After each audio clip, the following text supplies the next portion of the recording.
I call this meeting of the Northeast Independent School District to order. Let the record show that a quorum of board members is present, that this meeting has been duly called, and that notice of this meeting has been posted in accordance with the Texas Open Meetings Act, Texas Government Code Chapter 551. This board will now adjourn into executive session pursuant to the following sections of the Texas Open Meetings Act. Texas Government Code Section 551.071, private consultation with board's attorney. 551.074 to discuss personnel or to hear complaints against personnel, and the time is 5:30 p.m.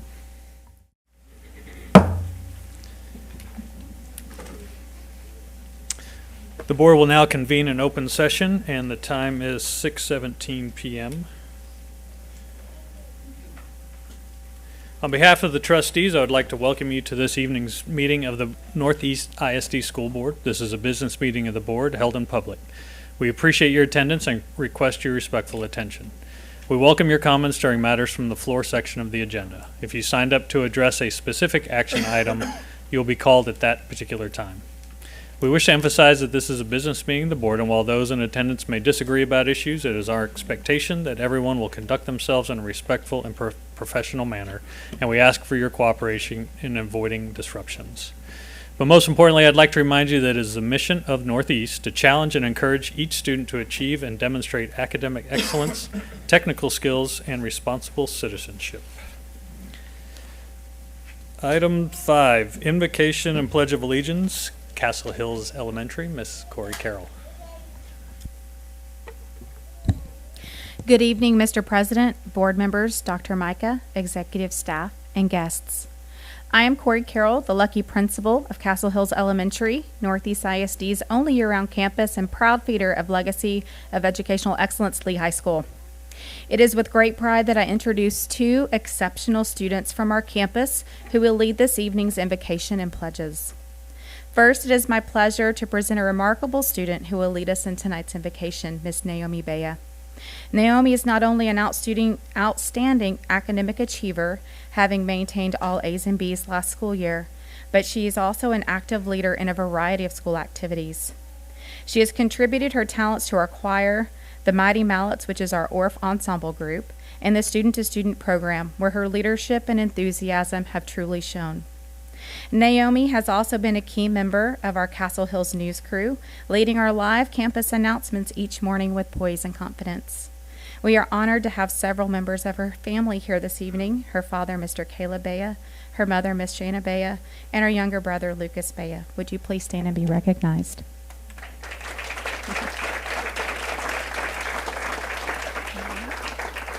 At this time, I invite Naomi to the podium to lead in our invocation.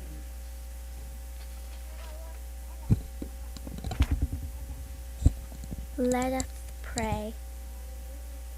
Dear God, I pray that this year at NEISD is able to be a good year, and for this year to be fun, nice, and exciting too. I pray for all the students, teachers, and parents to have a wonderful year. I also pray for safety and wisdom among all of us. We ask and pray in your name. Amen.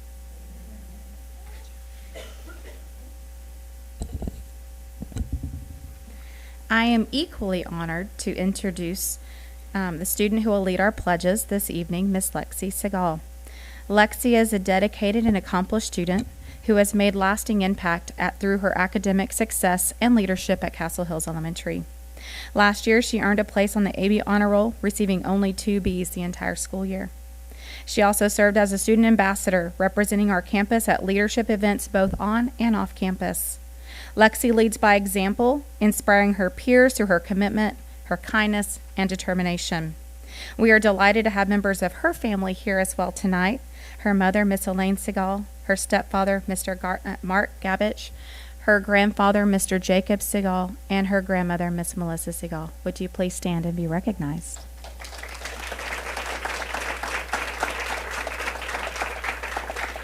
Now I invite Lexi to come to the podium to lead us in the Pledge of Allegiance and the Pledge of the Texas State Flag.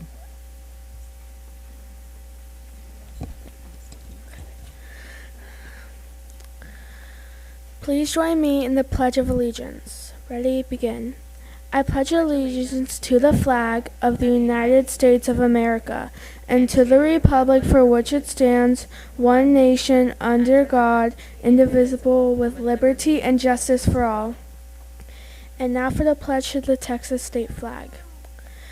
Honor the Texas state flag. I pledge allegiance to thee, Texas, one state, under God, one and indivisible. Thank you. Thank you, Ms. Carroll. Lexi and Naomi, if y'all want to come forward, we have some certificates for you, and you get to take a picture with a couple of folks. And y'all did a fantastic job, so thank you for being here.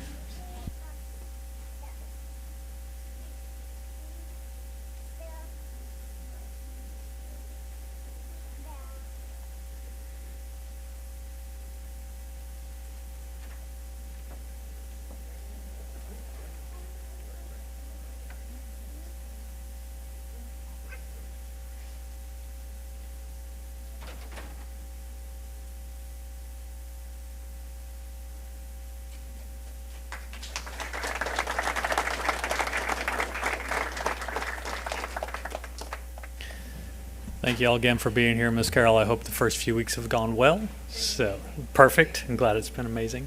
Y'all are welcome to stay, but you do not have to, so you can leave. Thank y'all for being here.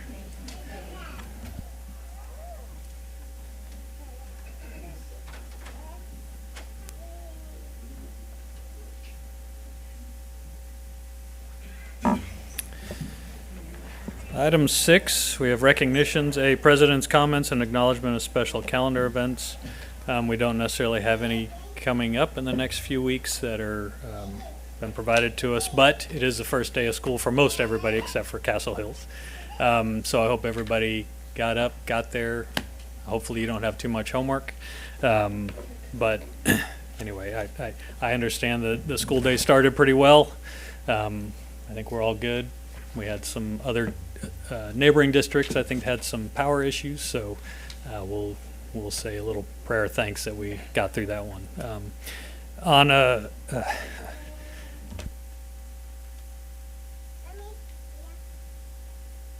little more somber note, I was wondering if I'd be able to do this one, but we had one of our students and some of her family members that were victims of the floods in Kerrville over the July 4th weekend. Madeline Jeffrey, who had just finished her 5th grade year at Bulverde Creek and was looking forward to attending Tex Hill Middle School. She went by Emmy to some and Maddie by others. And we lost a precious child. So if you'll indulge me in a moment of silence, I would appreciate that.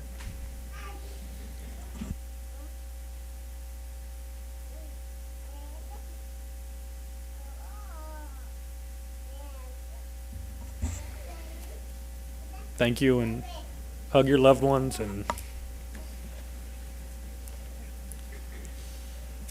yeah. All right. Item B, state and national Spanish spelling bee competition winner, Stubing Ranch Elementary. Thank you, Mr. President. I would like to, and members of the board, executive staff, and guests, I would like to ask Licia Calderon, our Senior Director for Bilingual Education, to come forward for this recognition.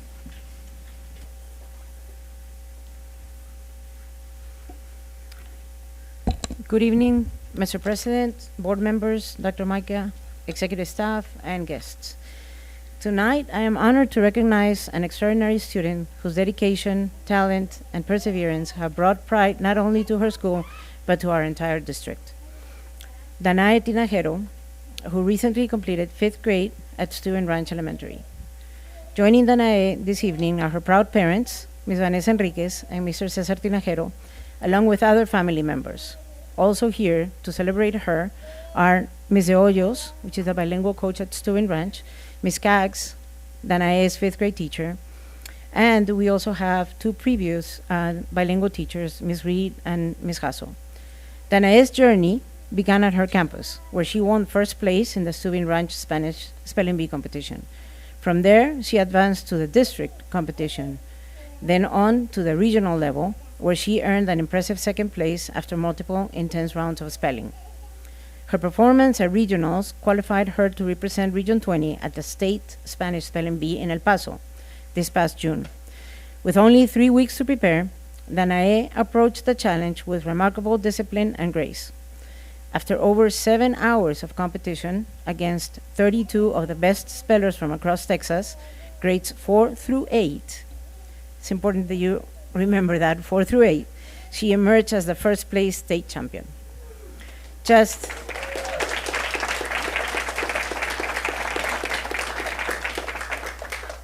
weeks later, Danae traveled to Albuquerque, New Mexico for the National Spanish Spelling Bee. There, she competed through more than 20 grilling rounds, or 7 hours as well, all while quietly battling a fever.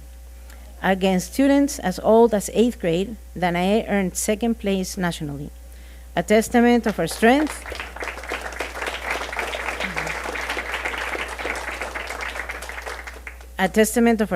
resilience, and extraordinary talent. Her 5th grade teacher describes her as una estudiante ejemplar con un profundo compromiso con el idioma español y una admirable ética de trabajo, an exemplary student with a deep commitment to her heritage language and an admirable work ethic. Teachers from grades 2nd through 4th echo these praises wholeheartedly. Beyond her spelling achievements, Danae has been active in Student Council, the National Elementary Honor Society, choir, and the Folklorico Dance Club.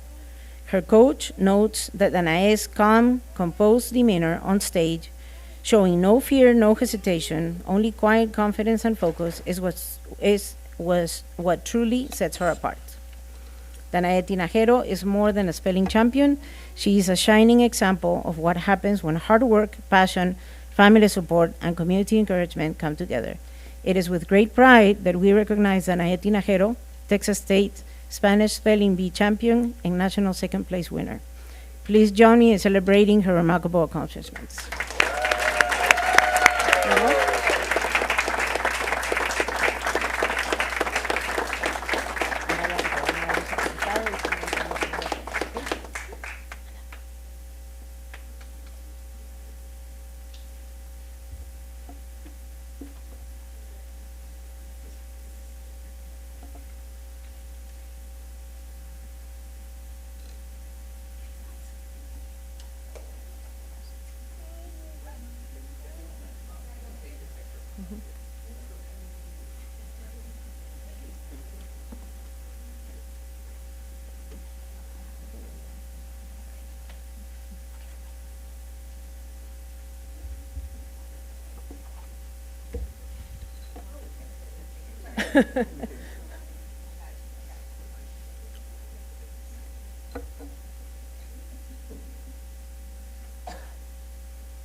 Congratulations again, absolutely.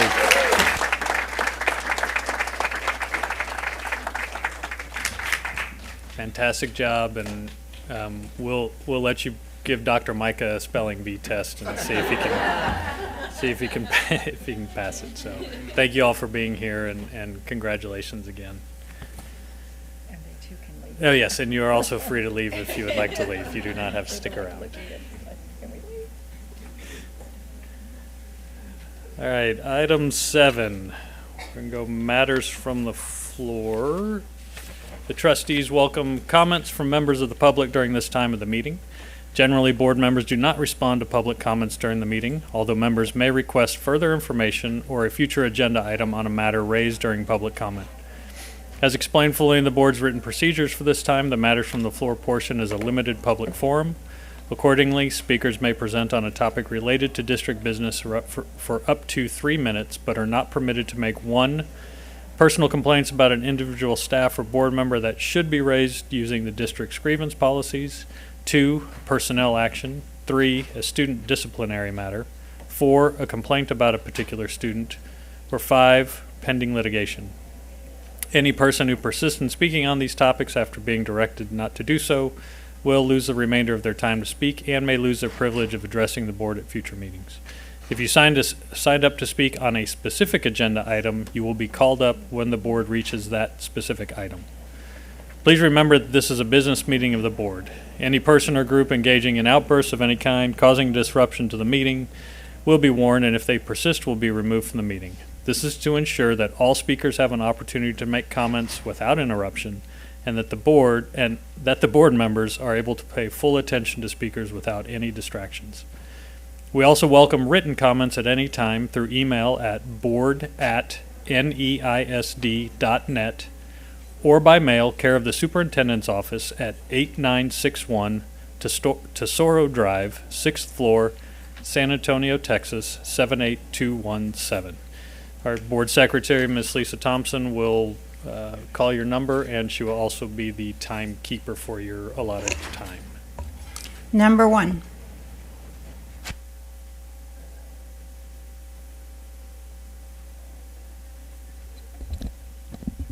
Good evening, Mr. President, Dr. Micah, executive staff, board members, and guests. My name is Selena Valdez. I am the president of the Northeast Education Association. On behalf of the Northeast Education Association, I want to express how excited our teachers and our education support staff are to begin this school year. Last week, we had the pleasure of meeting new teachers and paraprofessionals at orientation, sharing with them our commitment to helping them succeed in their important roles. The more time I spend in education, this is year 20, the more I recognize how challenging this work has become. Teaching and caring for children with such diverse needs requires immense energy, skill, and patience. For educators who had the opportunity to enjoy a restful summer, that time to recharge is not only well-deserved, it is essential. The ability to refuel is a key component in doing great work in our schools. A unique joy of teaching is the clean slate each school year begins. That fresh start offers both hope and a possibility. We hold high expectations for our students, and in turn, we expect great things from one another. Our goal at the Northeast Education Association is to empower educators so they can empower students. We are committed to ensuring that our students and educators have the tools and resources necessary to do great work. While we understand it may not be possible to provide everything we might wish for, we ask that you do all you can to support us throughout the year. In Texas, state requirements, local school board policies, principal expectations, and individual teacher input all play a role in shaping the educational experience. While we'd like to see these align perfectly, we recognize that sometimes they do not. Ultimately, what matters most is what happens in the classroom with our students. The voices and experiences of educators and students are invaluable and deserve to be honored. Learning goals set by educators and their students are just as significant as any standard or mandate from above. We ask for your trust and respect as we do our jobs and guide our students toward those goals. Thank you for your ongoing commitment to NEISD educators and students, and we look forward to collaborating with you on important initiatives and campaigns throughout the school year. Thank you. Number 2.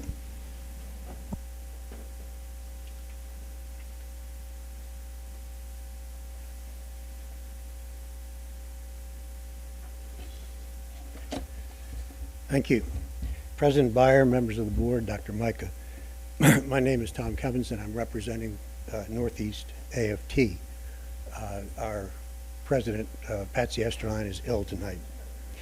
Tonight we'll be addressing several issues. First, we urge you to support the administration's recommendation of no increases to employee premiums for the health and dental insurance. Freezing the premiums is a great help to the employees. Second, we have concerns regarding the proposed bond election. Like the public, we do not know the details of what is being proposed.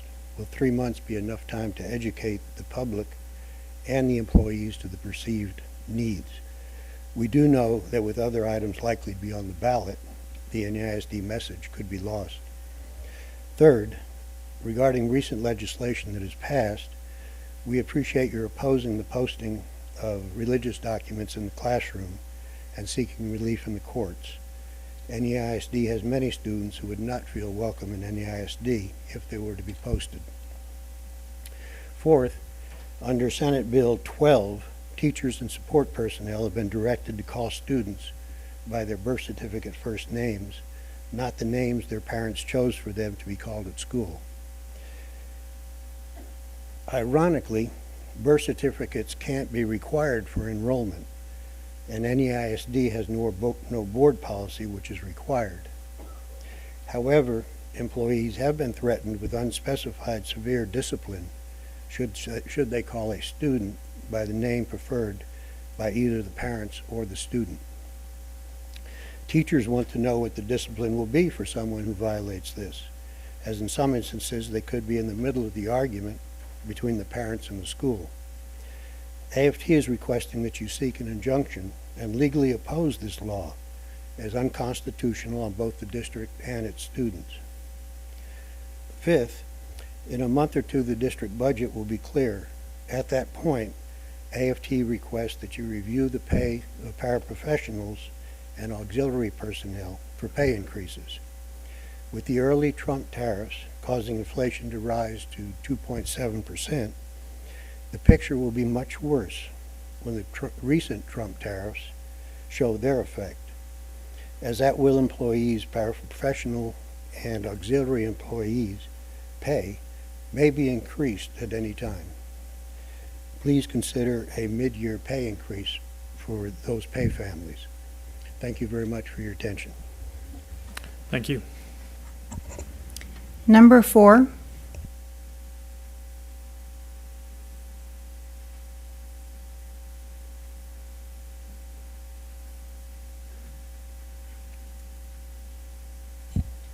Good evening, Mr. President, board members, Dr. Micah, executive staff, and guests.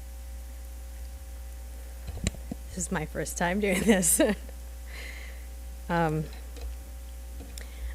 Kristen Huddleston, a resident of District 5 in NEISD, and I would like to thank you for your service to our community and your leadership within NEISD. Thank you for receiving my email regarding SB 401, especially those who read my communication and responded. I appreciate you. As you know, Senate Bill 401, which became effective on June 20th, 2025, requires Texas school districts to allow homeschool students to participate in UIL extracurricular activities unless the school board votes to opt out by September 1st, which is the deadline set by UIL. I strongly encourage our district not to opt out and instead embrace this opportunity to strengthen our school community by allowing for homeschool students to participate in UIL activities. There are several key reasons why inclusion of homeschool students would benefit everyone. Welcoming homeschool students into UIL increases the depth of talent and skill available, both academic and athletic events. House Bill 3708, which was passed in 2023, ensures that school districts that allow homeschoolers to participate in UIL activities are entitled to $1,500 per student per activity in which they participate. This funding can enhance programs and benefit all participants. Homeschool families like mine, we're a very, very new homeschool family, contribute to the public system through property taxes, and it is fair that our children have the opportunity to participate in publicly funded extracurricular activities. Involving homeschoolers fosters connection and unity within our local youth population, bridging gaps between educational paths. UIL activities can be deeply impactful for students, offering experiences in leadership, teamwork, competition, and academic growth that many homeschool students may otherwise miss. Furthermore, homeschool students can contribute positively to these elements of the UIL programs. On a personal level, 3 of our 4 children have attended NEISD schools over the past 9 years as we lived here as a military family. Our 2 oldest sons participated in this Claudia Taylor Johnson High School marching band during their high school careers in primary marching positions. Currently, our youngest son, who competed his freshman and sophomore years of high school at CTJ, is entering his junior year with senior status as far as credits and will be completing his education as a homeschool student in the Alamo College dual enrollment program. He has participated in the marching band for the past 2 years at CTJ That's your in the time. primary marching position. Thank you. Thank you very much. Number 5.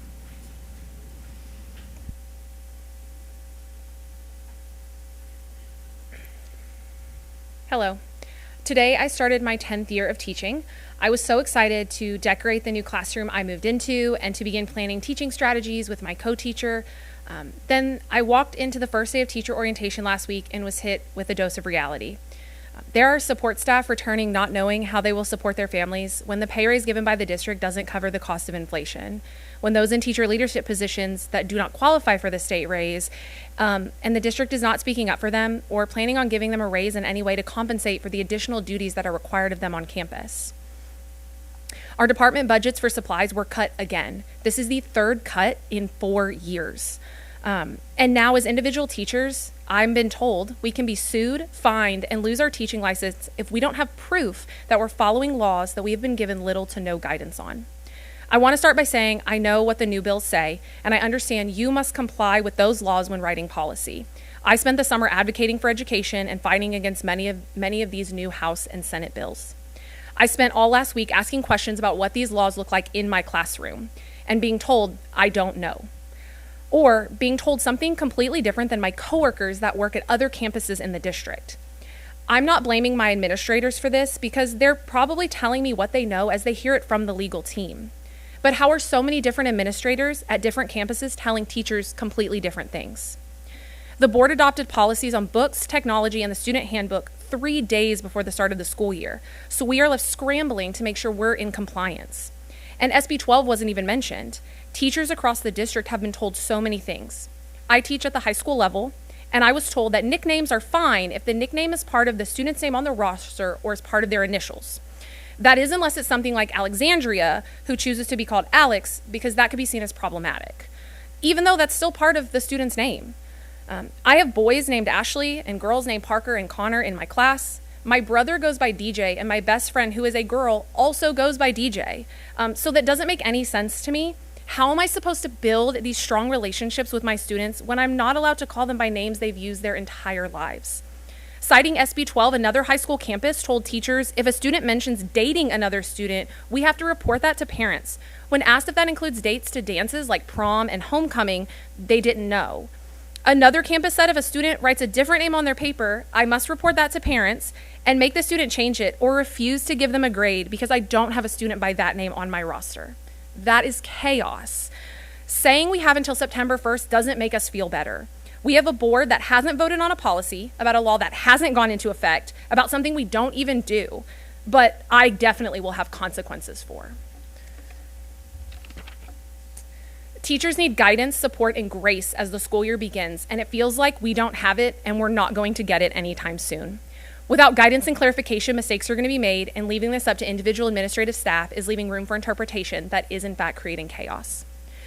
You mentioned multiple times that the board That's your time. Thank you. Thank you.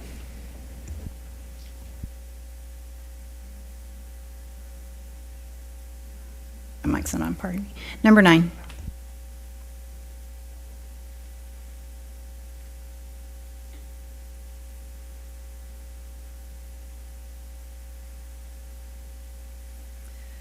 Good evening, board. I can help with that. The other day, you adopted a new policy, but I was unable to speak on it. It was DC local. You unanimously voted to delegate your power to the superintendent, stripping your own ability to approve or reject candidates for critical positions, including athletic directors, every other director, as well as assistant principals. These individuals form the pipeline for future executive roles, and it's important that your protection of the people's best interest that the best candidates advance. It's vital for our district's future. I had come to suggest that you strengthen your existing oversight by amending the policy rather than weaken it, by requiring such things as full disclosure of all applicants and how the interview process went, student academic achievement results those people may have acquired, red flags, any history with senior staff. And while it seems you may not have wanted to do this type of oversight anymore, previous boards, to be honest, managed for decades.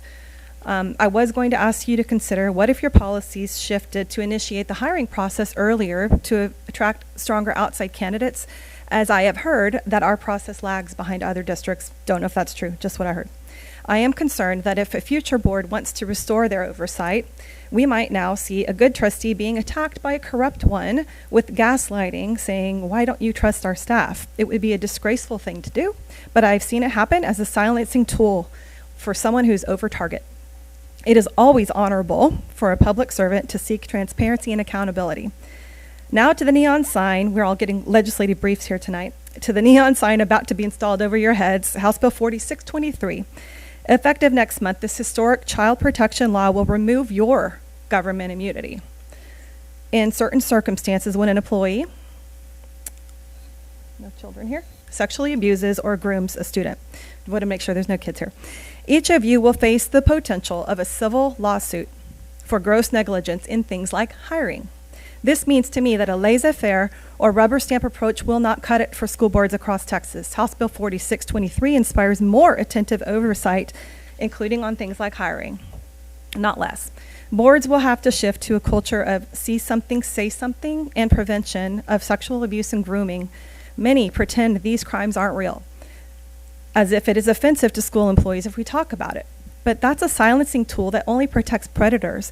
No good person wants a predator in our schools, and no one wants them as a colleague. They would be very happy if you would tackle this issue head on. In your policy, you could enhance pre-screening and monitoring protocols, require training.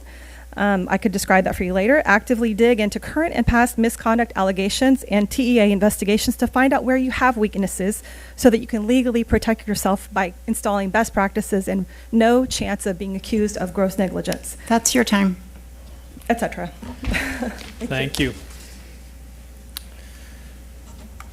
Item 8, matters from executive session. A, personnel including but not limited to administrative appointments pursuant to Government Code Section 551.074. 1, possible action regarding proposed recommendation for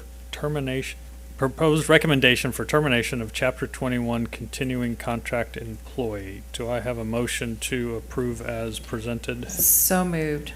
Thank you, Ms. Villarreal. Do I have a second? Second. Thank you, Ms. Chidgey. All those in favor say aye. Aye. Those opposed say nay. Motion passes 7-0.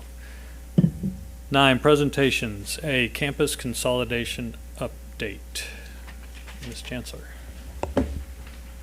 Mr. President, school board members, Dr. Micah, executive staff, and guests, we are bringing you tonight what we believe will be our final update on our consolidation process. Pupil Personnel Services currently has 0 pending school choice applications. Of course, today was the first day of school. A total of 320 of those were approved, and 9 were offered the second or third choice option. In the area of curriculum and instruction, all instructional resources and materials that were at Driscoll were distributed to Harris and Garner Middle Schools prior to the beginning of the school year. Professional learning spaces in the Driscoll Library and Band Hall are now in progress, and furniture from the consolidated campuses was distributed and delivered to other campuses. The Learning Support Services Department had central office counseling staff go out today to the receiving campuses for the first day of school just to make sure that everyone was doing okay. Title-funded resources that belong to Clear Spring and Wilshire Elementaries have been redistributed to other Title I schools throughout the district. All library materials from the consolidated campuses have been processed and are now being reviewed by the Library Services Department, and reallocating and shelving to other campuses will be based on those campus catalogs. ACE, NETS, and NEAC have all been moved into their new locations. The personal boxes for the staff of the consolidated campuses, Driscoll, Wilshire, and Clear Spring, were transferred to their respective new campuses. Receiving campuses have gotten additional equipment and furniture for the new students there. Magnet school bus registration is complete, and it does include Driscoll as a pickup drop-off location for middle school magnet students. Breakfast and lunch service on location at ACE and NETS, which was, as you all know, formerly Driscoll, began today.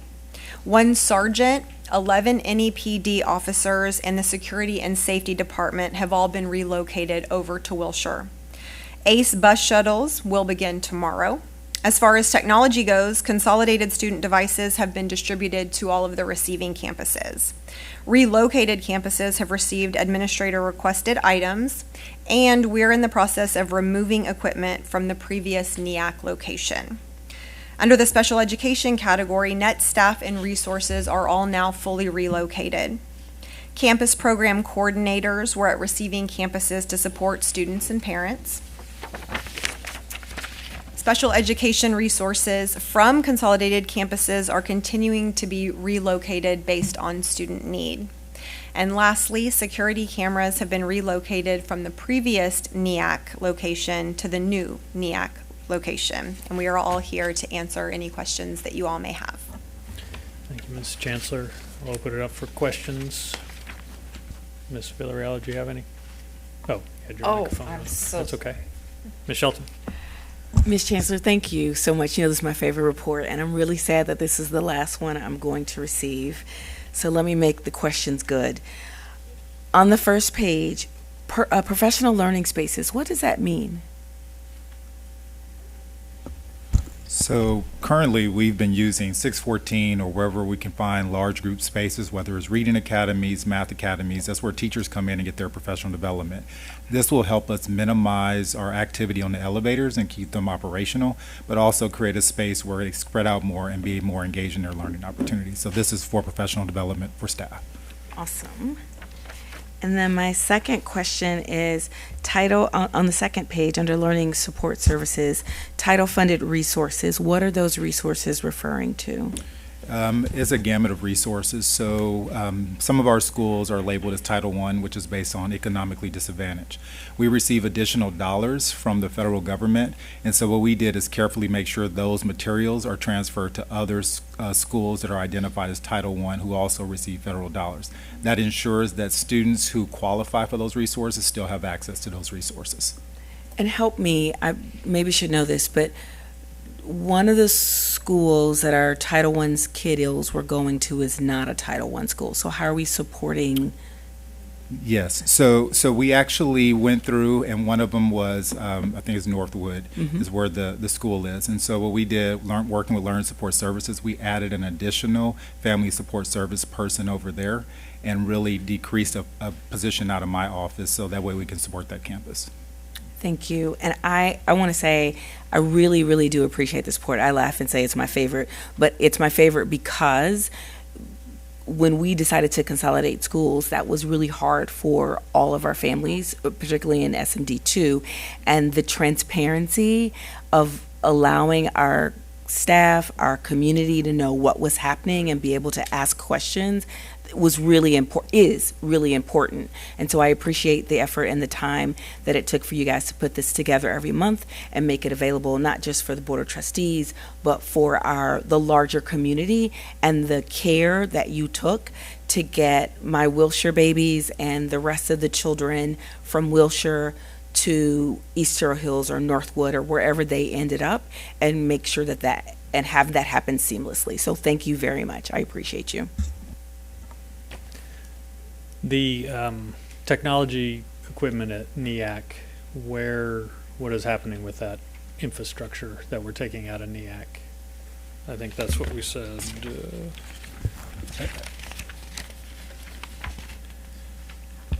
Yeah, it says in the process of removing equipment from the previous NEAC. That would be like computers, technology, and so that would be transferred over to the new alternative campus. Okay, so it's all usable?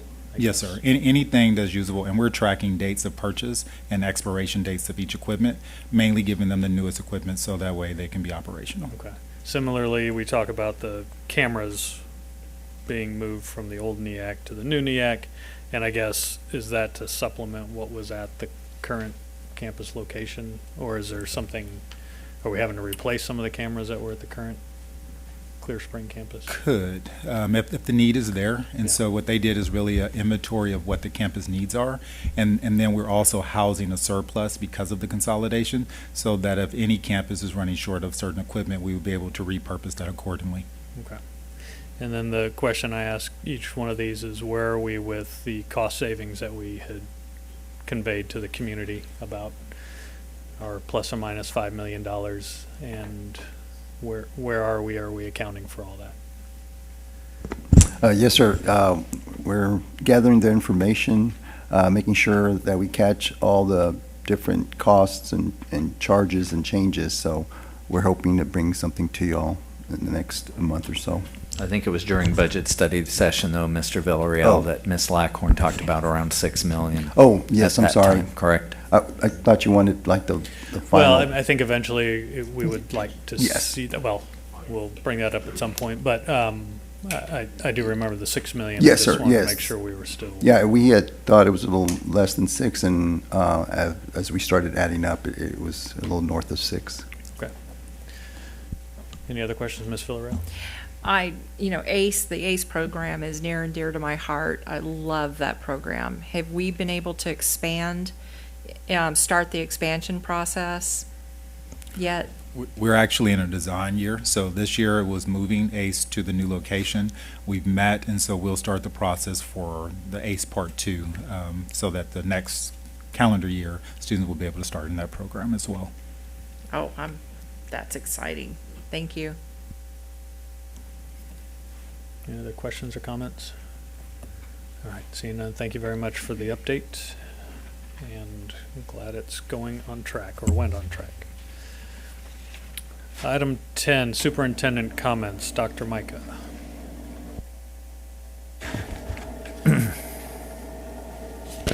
That is not the right paper. Hold on one second. There we go. Thank you, President Byer. I want to begin first by thanking the students who participated in Convocation.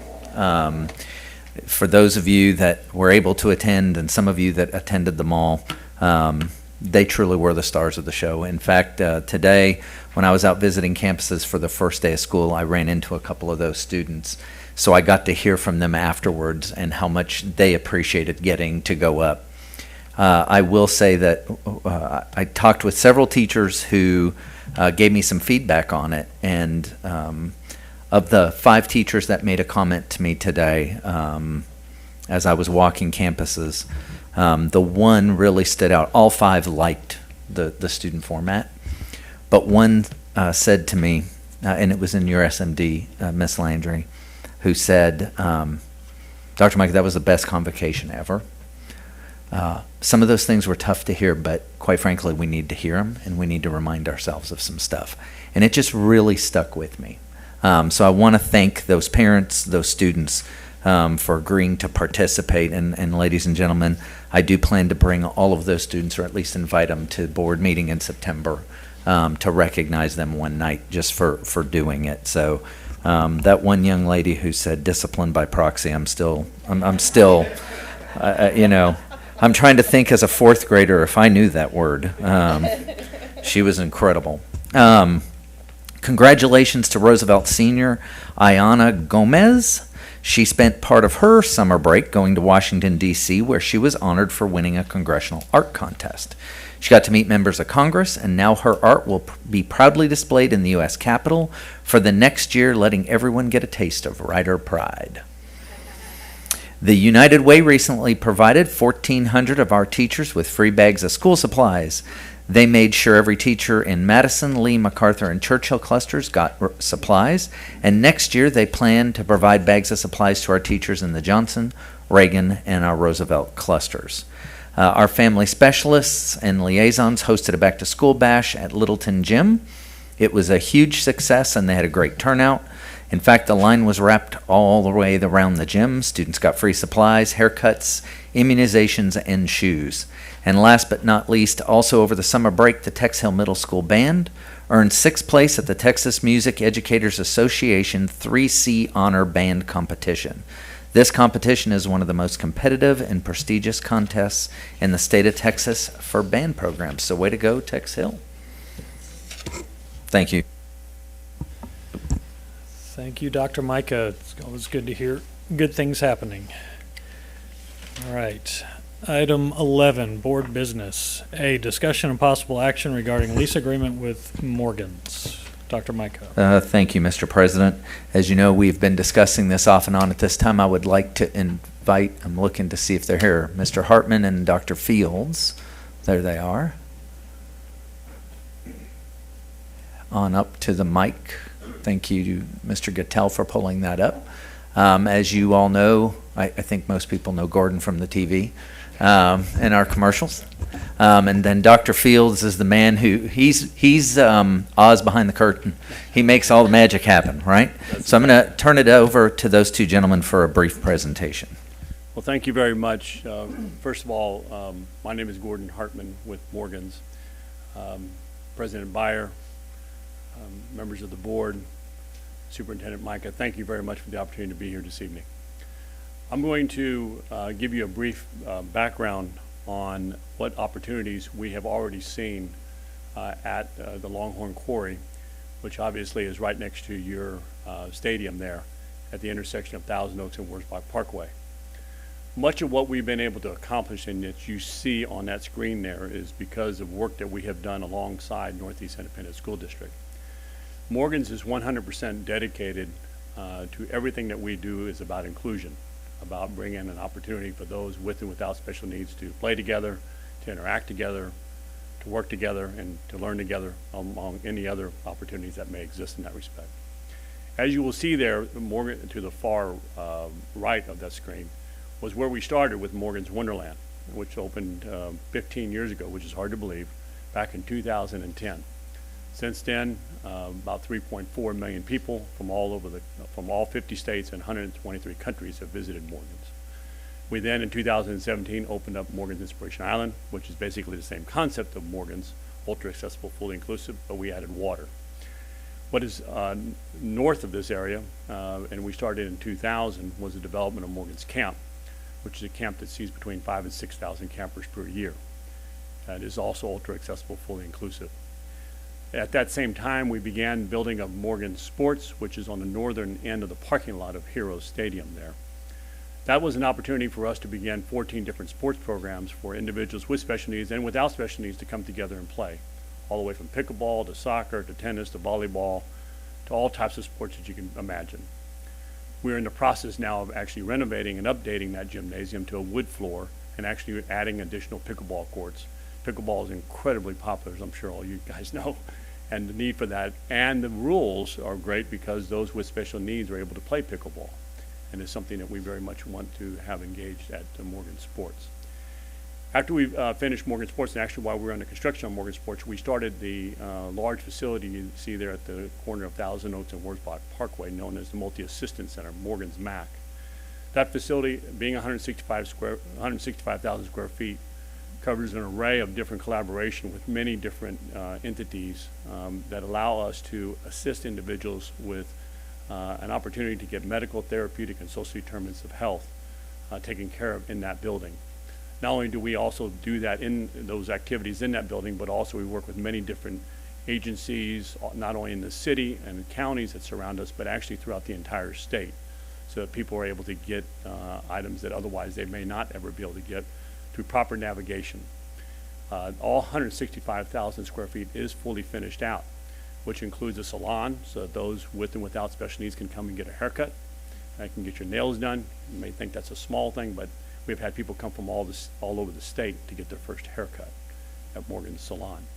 We also have a 19-chair dental facility that allows individuals who need dental care, which is over 40% of the people, which about 8,000 people which are currently served at the MAC are currently needing dental assistance. That's over 3,000 people.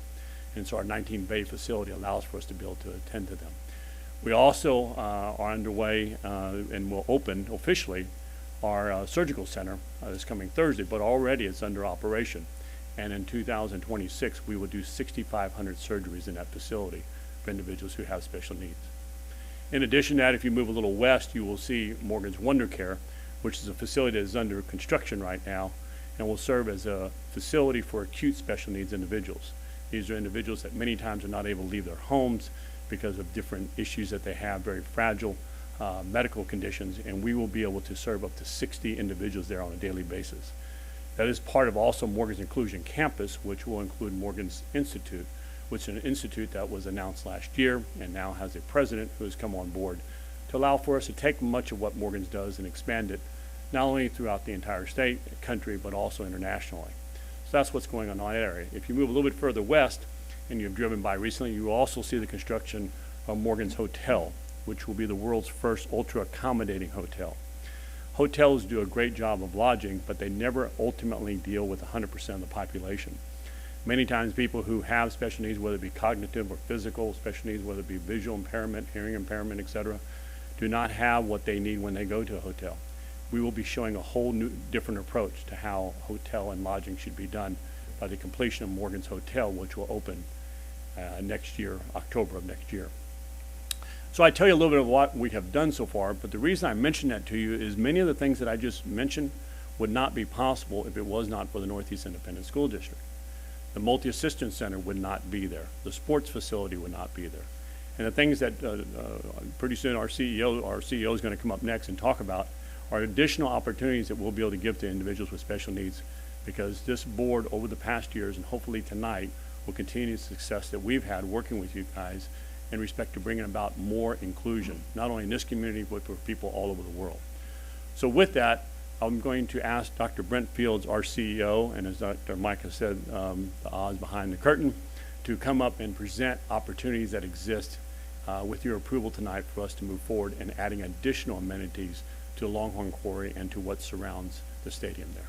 Thank you very much for this opportunity. Well, thank you, Gordon, and thanks, Dr. Micah. I've been called a lot of things. Oz is not one of them, so I'll take that as a compliment. We've been called Batman and Robin, and for the record, nobody ever wants Robin's autograph, and I'm okay with that. Seriously, I'm an educator at heart. My PhD is in educational leadership, and for 36 years I've been parenting students, and what you do matters, and I'm grateful to be here, grateful for this partnership that started back in 2007, way precedes me.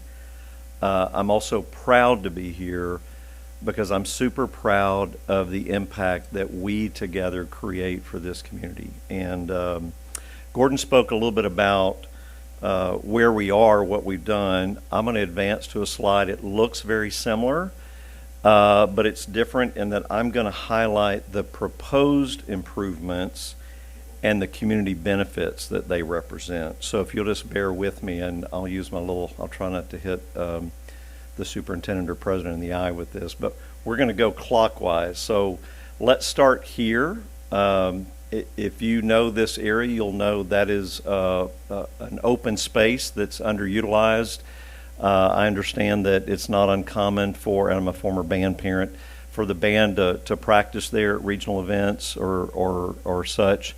And we know that that would be much more doable if it were paved and maybe striped accordingly. So that represents 500 additional parking spaces that do not exist now on land that you own, programming that you will manage, but we will build and bear that expense. Now, it's not just 500 new parking spaces, but also some shade structure near there. I don't know how many times my son almost passed out in band practice because there was no shade anywhere near the parking lot. There will also be some restrooms that you will have access to here. So I think that's a really huge, impactful improvement, not to mention just 500 additional parking spaces for whatever is going on in and around Hero Stadium. The second piece that I'll mention, kind of moving clockwise up here, are the track and field pits, as I call them. Maybe there's a more official name for that, where shot, disc, and javelin takes place. Now that currently exists right here. We're proposing that we'd move it over here, I think a better, more expansive location, where it would be new and improved, but not only that, again, shade structure, which you don't have over here, walking distance to parking, whereas here these students and folks involved have to cross the street, and then thirdly, a restroom to use. So not only a new improved space, but more convenient and safe, and providing shade, parking, and restrooms. So these are two pieces of this component that is land you own, assets that you own and program, but expansions that we are offering to build at our expense because we think it matters not only for the district but for the community. The last two that I'll talk about, this, as Gordon referenced, is our existing sports complex. Now what we're doing now is expanding it to enclose the gym, resurface the courts. So it'll have 16 pickleball courts, 5 tennis courts, a baseball field, and a beautiful indoor climate-controlled gym, which will be accessible to the community, but of special value to our friends with disabilities who need those spaces to be wheelchair accessible and for that gym to be climate controlled and be able to use it year round. That's a $5 million asset that is on land that we lease from you that will be providing a lot of programming that I think your students, faculty, staff, and family members could really benefit from. This plot of land here, where your track and field pits are currently, we're proposing we would like to first and foremost build a new fitness center. That's another $5 million asset, about 25,000 square feet, single-story facility, what we think will be the most accessible, inclusive fitness center ever built. And we're hoping that our friends at the YMCA will run it for us, and we have a verbal commitment from them that they would. So not only a great facility in your neighborhood for your students, faculty, and staff, but like most everything we do would be completely free. Memberships will always be free to any student with a disability. And so we think that's just a great new asset that could provide a lot of benefit. And then we have some thoughts about what else we might be able to build here down the future that would, again, address some of these unmet needs. But I'll just say in closing, I think this is a great combination of things that you own and manage, things we're willing to build and expand, that provides additional safety, convenience, some upgraded facilities, some increased capacity, and at the end of the day, thinking about everyone with a special need or disability having access to these year-round at no cost, not to mention our offer to host your annual foundation gala at our camp, to have an NEISD Appreciation Day at our park. And I think it's the right cherry on the top to celebrate this partnership that means so much. So thank you so much. Dr. Fields, thank you. Mr. Hartman, thank you all for being here. We appreciate the partnership with NEISD over the years and look forward to many more years. At this time, all the trustees have been provided a copy of the agreement under consideration. Do we have any questions? I do. Ms. Villarreal. I just have one question. Once the lease expires, and let's say you choose to not renew your lease, what is there a clause in there where the building stays intact, or do you tear the building down?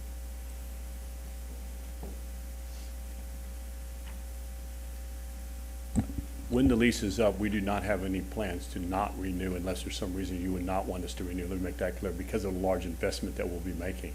However, if we were to leave, we would leave everything and not actually make we would not knock anything down. We would leave it as is, if you will, at the time we left. Okay. And for the sports facility, our students and staff have access to that currently, is that correct? That's correct. Yeah. That's correct. Questions? Nope. Ms. Villarreal. I just have, what is the total on these proposed improvements to the NEISD property that you're making on our behalf? What is the total package? If you include the items that Dr. Fields mentioned, they're running about $8.5 million of improvements. That's why I don't think we'll want to not renew. And you have the responsibility of taking care of the parking lot, and it's under the agreement, and there is that we will work in conjunction with each other to take care of the parking lot. Okay. That's all I have. Ms. Cox. We'll go Ms. Cox and Ms. Hi. Shelton. I just have one question in regards of time frame, like when this might be done. This band season, next band season? The parking lot itself will be done in 2026. Will commence sometime in 2026, and then also the track and field would be in 2027. I believe we commence. Is that correct on those dates? I believe is that. Yeah, let me just Sure, chime yeah, in. He's the builder, so I'm going to let him fact check me. So let me go in an opposite order. The sports complex, which already exists, that's at your top, those expansions and improvements will be finished by this October, because our hope is to have expanded programming year-round in there for all of 26. The fitness center, we hope to start site work on that, I think October, maybe this fall, and then have it finished by this summer. And then obviously as soon as we start construction on the fitness center, then we'll want to think about the fields, the track and field pits that are moving over there, but I'll let you speak more to that. Yeah, Mark. well, for us to be able to, what we can't let you have is not have a track and field facility. So for us to be able to start construction there, we need to begin the process of being able to move. That being said, the location of that particular fitness center allows for activities still to occur there without actually getting in the way of activities that occur there. That being said, we have already done the plans for the parking lot. We've already done the plans for the other, because we had to price it out, et cetera. So plans are ready to move forward. And so it's 2026 is when that activity will occur, which will allow for when that fitness center comes on board. When we were there, then you'll be able to move into the new location. Right. And Ms. Cox, they also have to work around Mr. Govan's schedule with it and Ms. Shore's schedule of when we're actually using that, because what we wouldn't want to do is them to be working over there and then we need access and they're actually, and so, and we've had a history as a district working along with them so that any sort of improvements are never in our way or vice versa. And so that's what we would do. We would just work collaboratively. Ms. Schultz? Is the, Mr. Byer, is the agreement public? Does the does the public see this agreement? Has the public seen the agreement? Before I I'm speak not to aware. it. Are we allowed? Just, yeah, it has to be. Okay. It's in our, Yeah. you know, we're allowed to Okay. speak to the agreement. Yeah. So, Mr. Hartman, it is an absolute pleasure to see you in the flesh. Okay. I first discovered Morgan's when I was dropping my boys off to play soccer at the fields.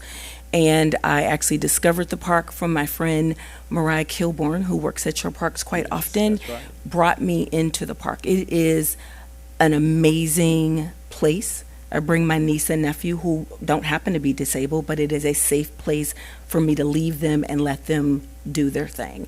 And so I say this as a preface to say I am incredibly impressed with everything that you're doing for as many people as you can touch. And I appreciate that. Thank you.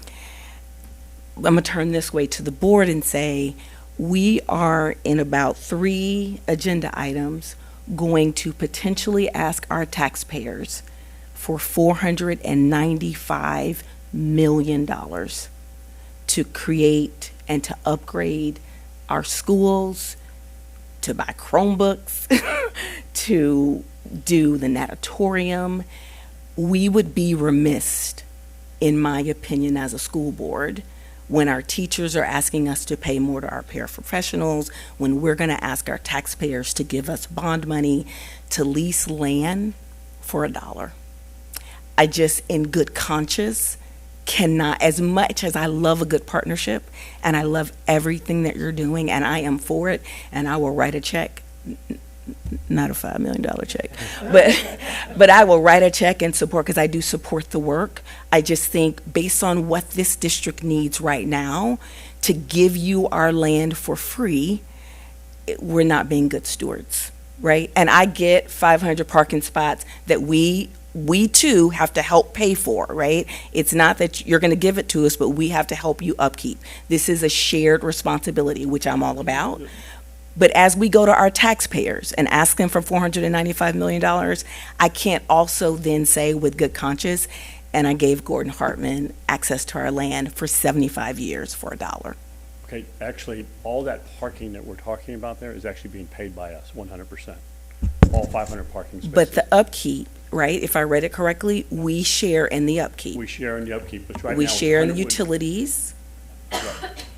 Right now, first of all, all the improvements that we're talking about, we will be paying for, 100%. That will not be one penny of taxpayer dollars paid to do any of these improvements. Right now, you have a certain amount of parking spaces, and there's a need for additional parking spaces.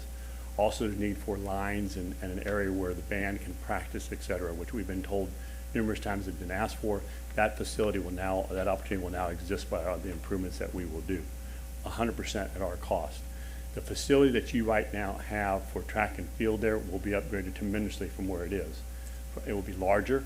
It will have lighting that will be comparable, if not upgraded. You will have bathrooms accessible within right there at your leisure versus having to walk very far for that. Anyone who comes to track and field will not have to cross a busy street to get to it. They have direct access to it.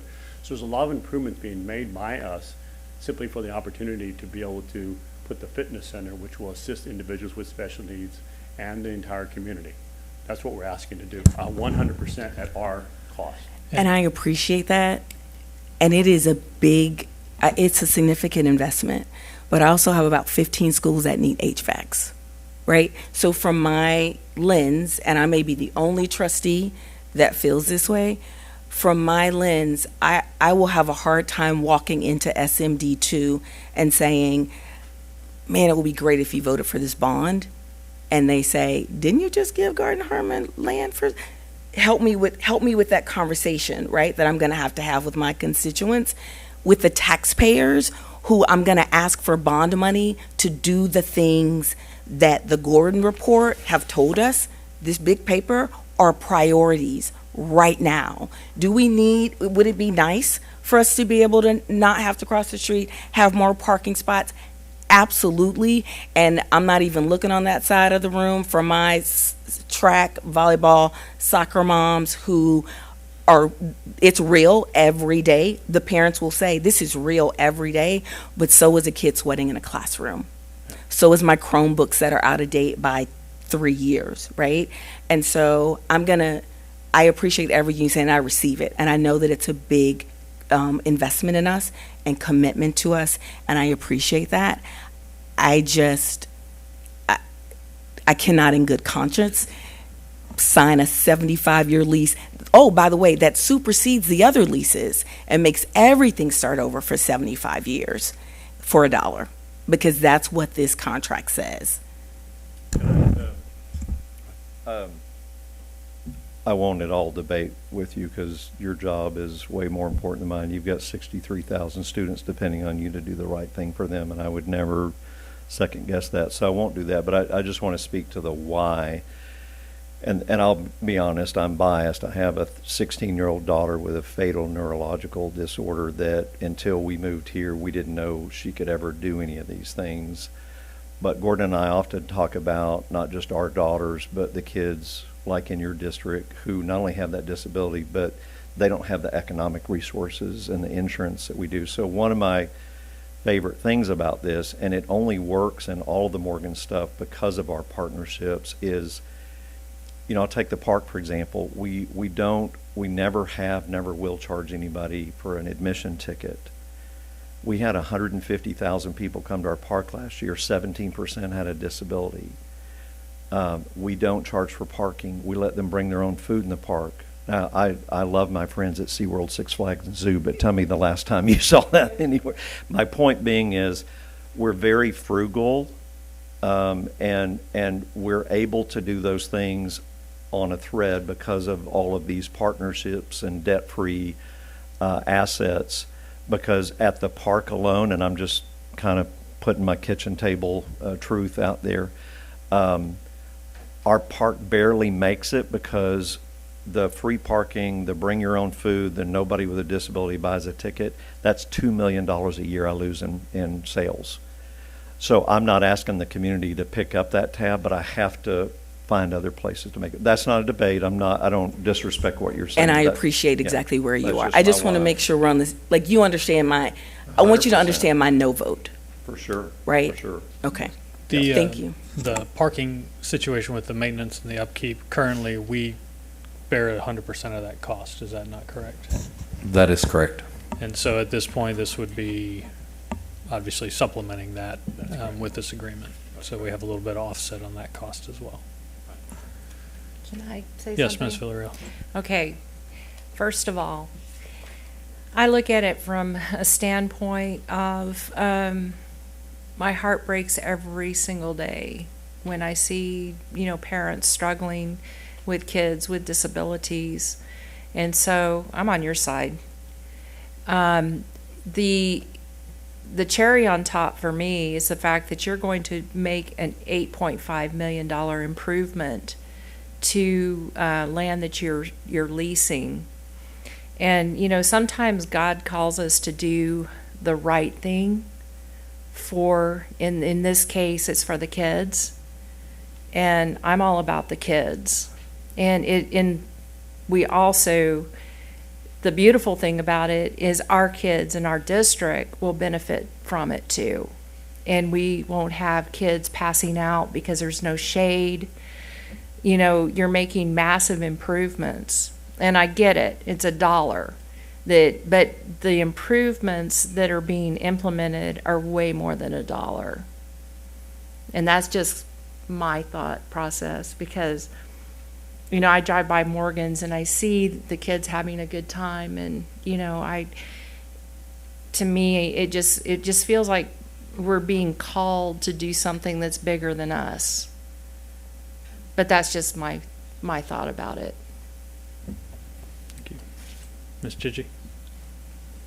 So knowing so many of our students' parents in the district who have no place to take their kids, that they can be accommodated and get to and enjoy, it's so difficult. Every single maneuver is difficult.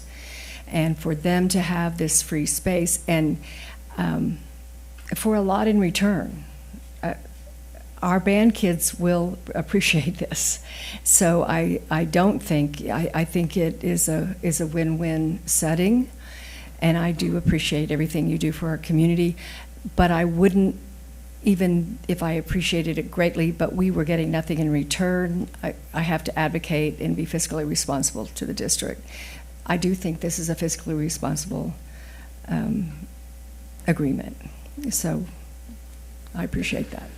The plans that you all mentioned that have been developed, have those been coordinated or provided to our construction or engineering group for make sure they adhere to as much as they can to the NEISD? So we've seen the plans, but again, it's specifically stated in the contract that they have to meet. Should you approve this agreement, they have to meet our specifications as far as construction and meeting the needs for that parking lot and moving that shot put discus area. I think it also mentioned meeting all applicable City of San Antonio and all the fund development stuff that I'm sure you're aware of. Yeah. So, okay, any other questions, comments? All right, seeing none, do I have a motion to approve the lease agreement with Morgan's Wonderland as presented? So moved. Oh. Thank you, Ms. Thompson. Second. Second. Thank you, Ms. Villarreal. All those in favor say aye. Aye. Aye. Those opposed say nay. Sorry, nay. Item passes 6-1. Thank you, Mr. Hartman. Thank you, Dr. Fields. Appreciate it. If I don't do this, my marketing person's going to shoot me. We did have a 2-minute video that just says thank you for all you're doing. If I can, whoops, I may have just messed it up, Frank, didn't I? When a school district and a nonprofit come together with one vision, the result is life-changing.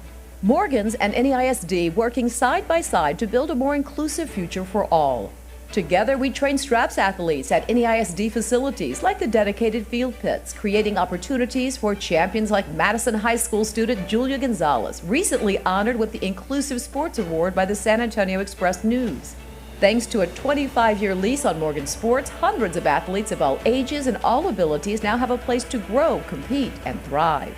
While we receive so much, we give back as well, from hosting inclusion clinics at NEISD schools to teaching students that ability is not defined by limitation. And with support from the Hartman Family Foundation, we secured naming rights to NEISD's 62-foot rappel tower, helping students overcome fear, build trust, and discover strength they never knew they had. Together, Morgan's and NEISD are sparking cultural change, not just for students, but for people of all ages and all abilities throughout our entire community. Morgan's plus NEISD, collaborating for an inclusive tomorrow.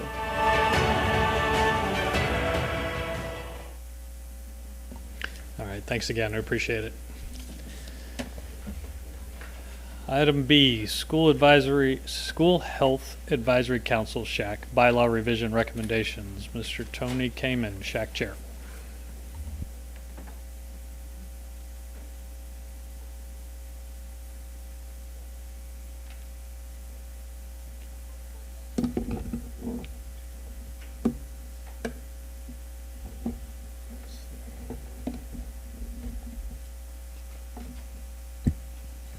Good evening, Mr. President, trustees, Dr. Micah, executive staff, and distinguished guests.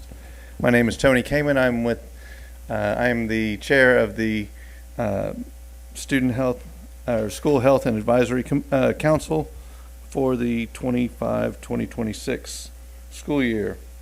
It's my privilege to come before you today and present the potential SHAC bylaw revisions for consideration to the Board of Trustees. In accordance with the board policy, the BDF local, the School Health Advisory Council, or SHAC, bylaws must be brought annually to the board for review and possible revision.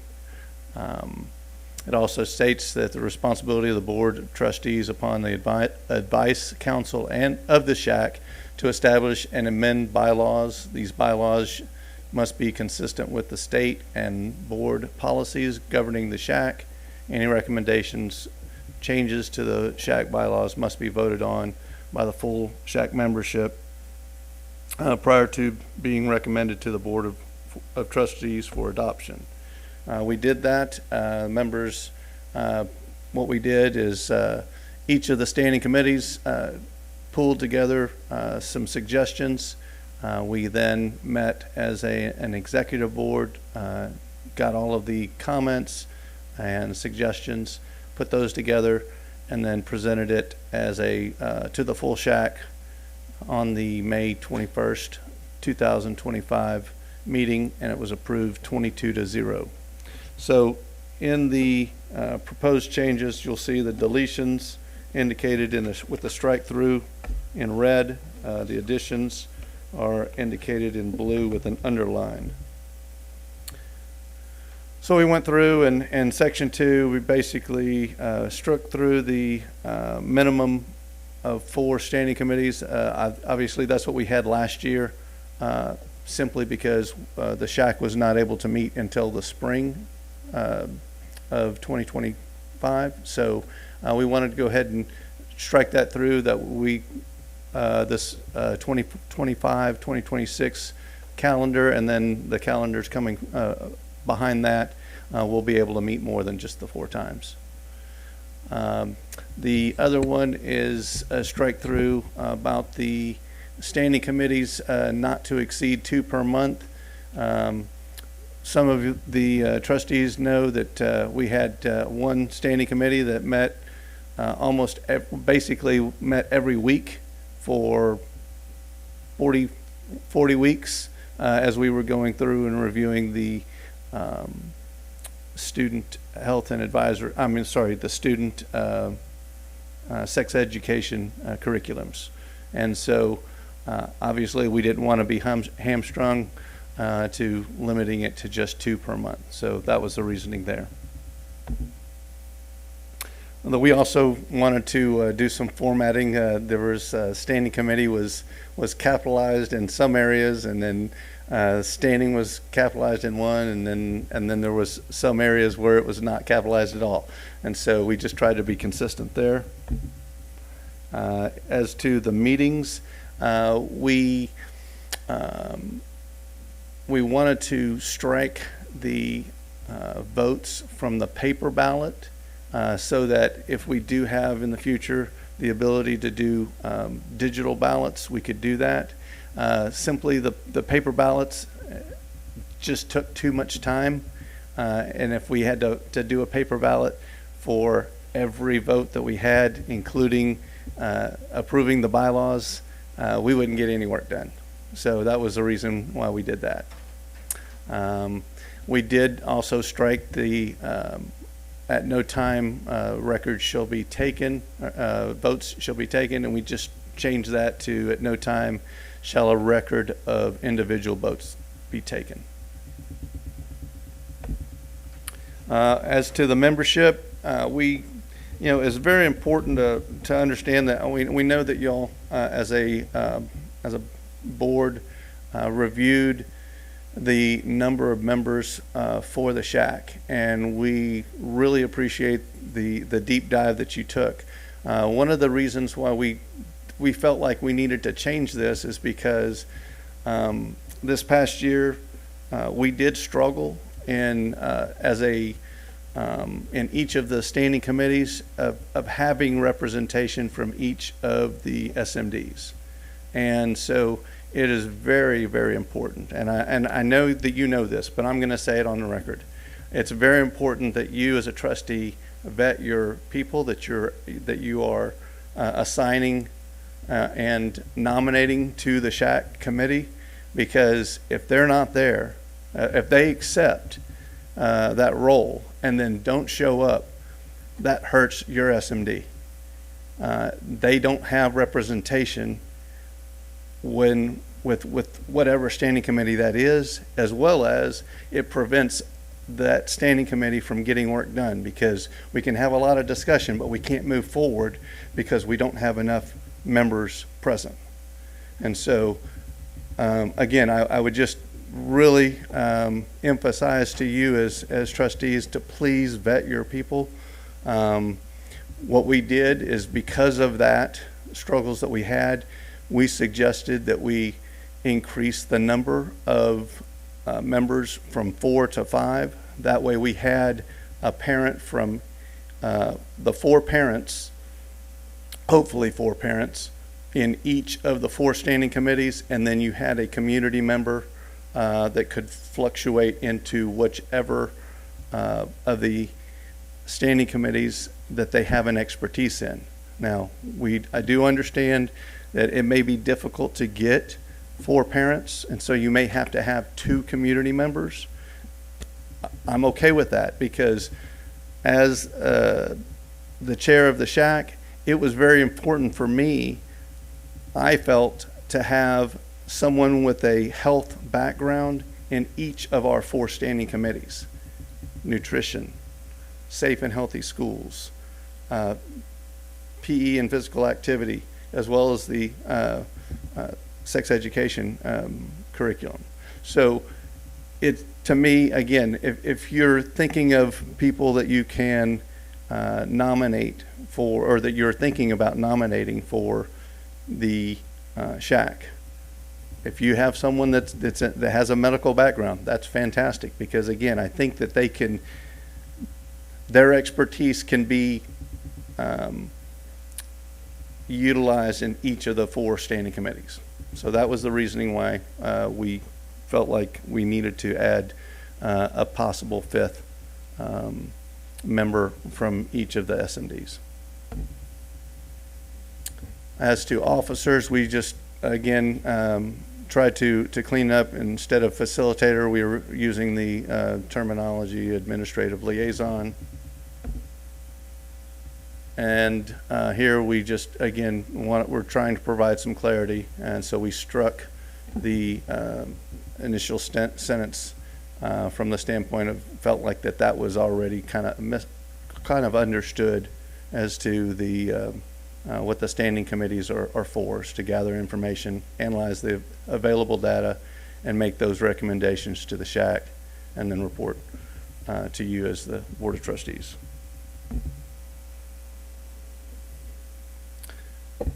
With that, again, I respectfully submit these proposed changes, and if you have any questions, I'll be happy to answer.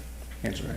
Thank you, Mr. Kamen. Appreciate you being here and presenting that. I know you all were ready to go back in the spring, but we had to kind of push this a couple of months due to some other things. So with that said, I'm not sure who was first here. We'll go with Ms. Chidgey, and then we'll move down the line.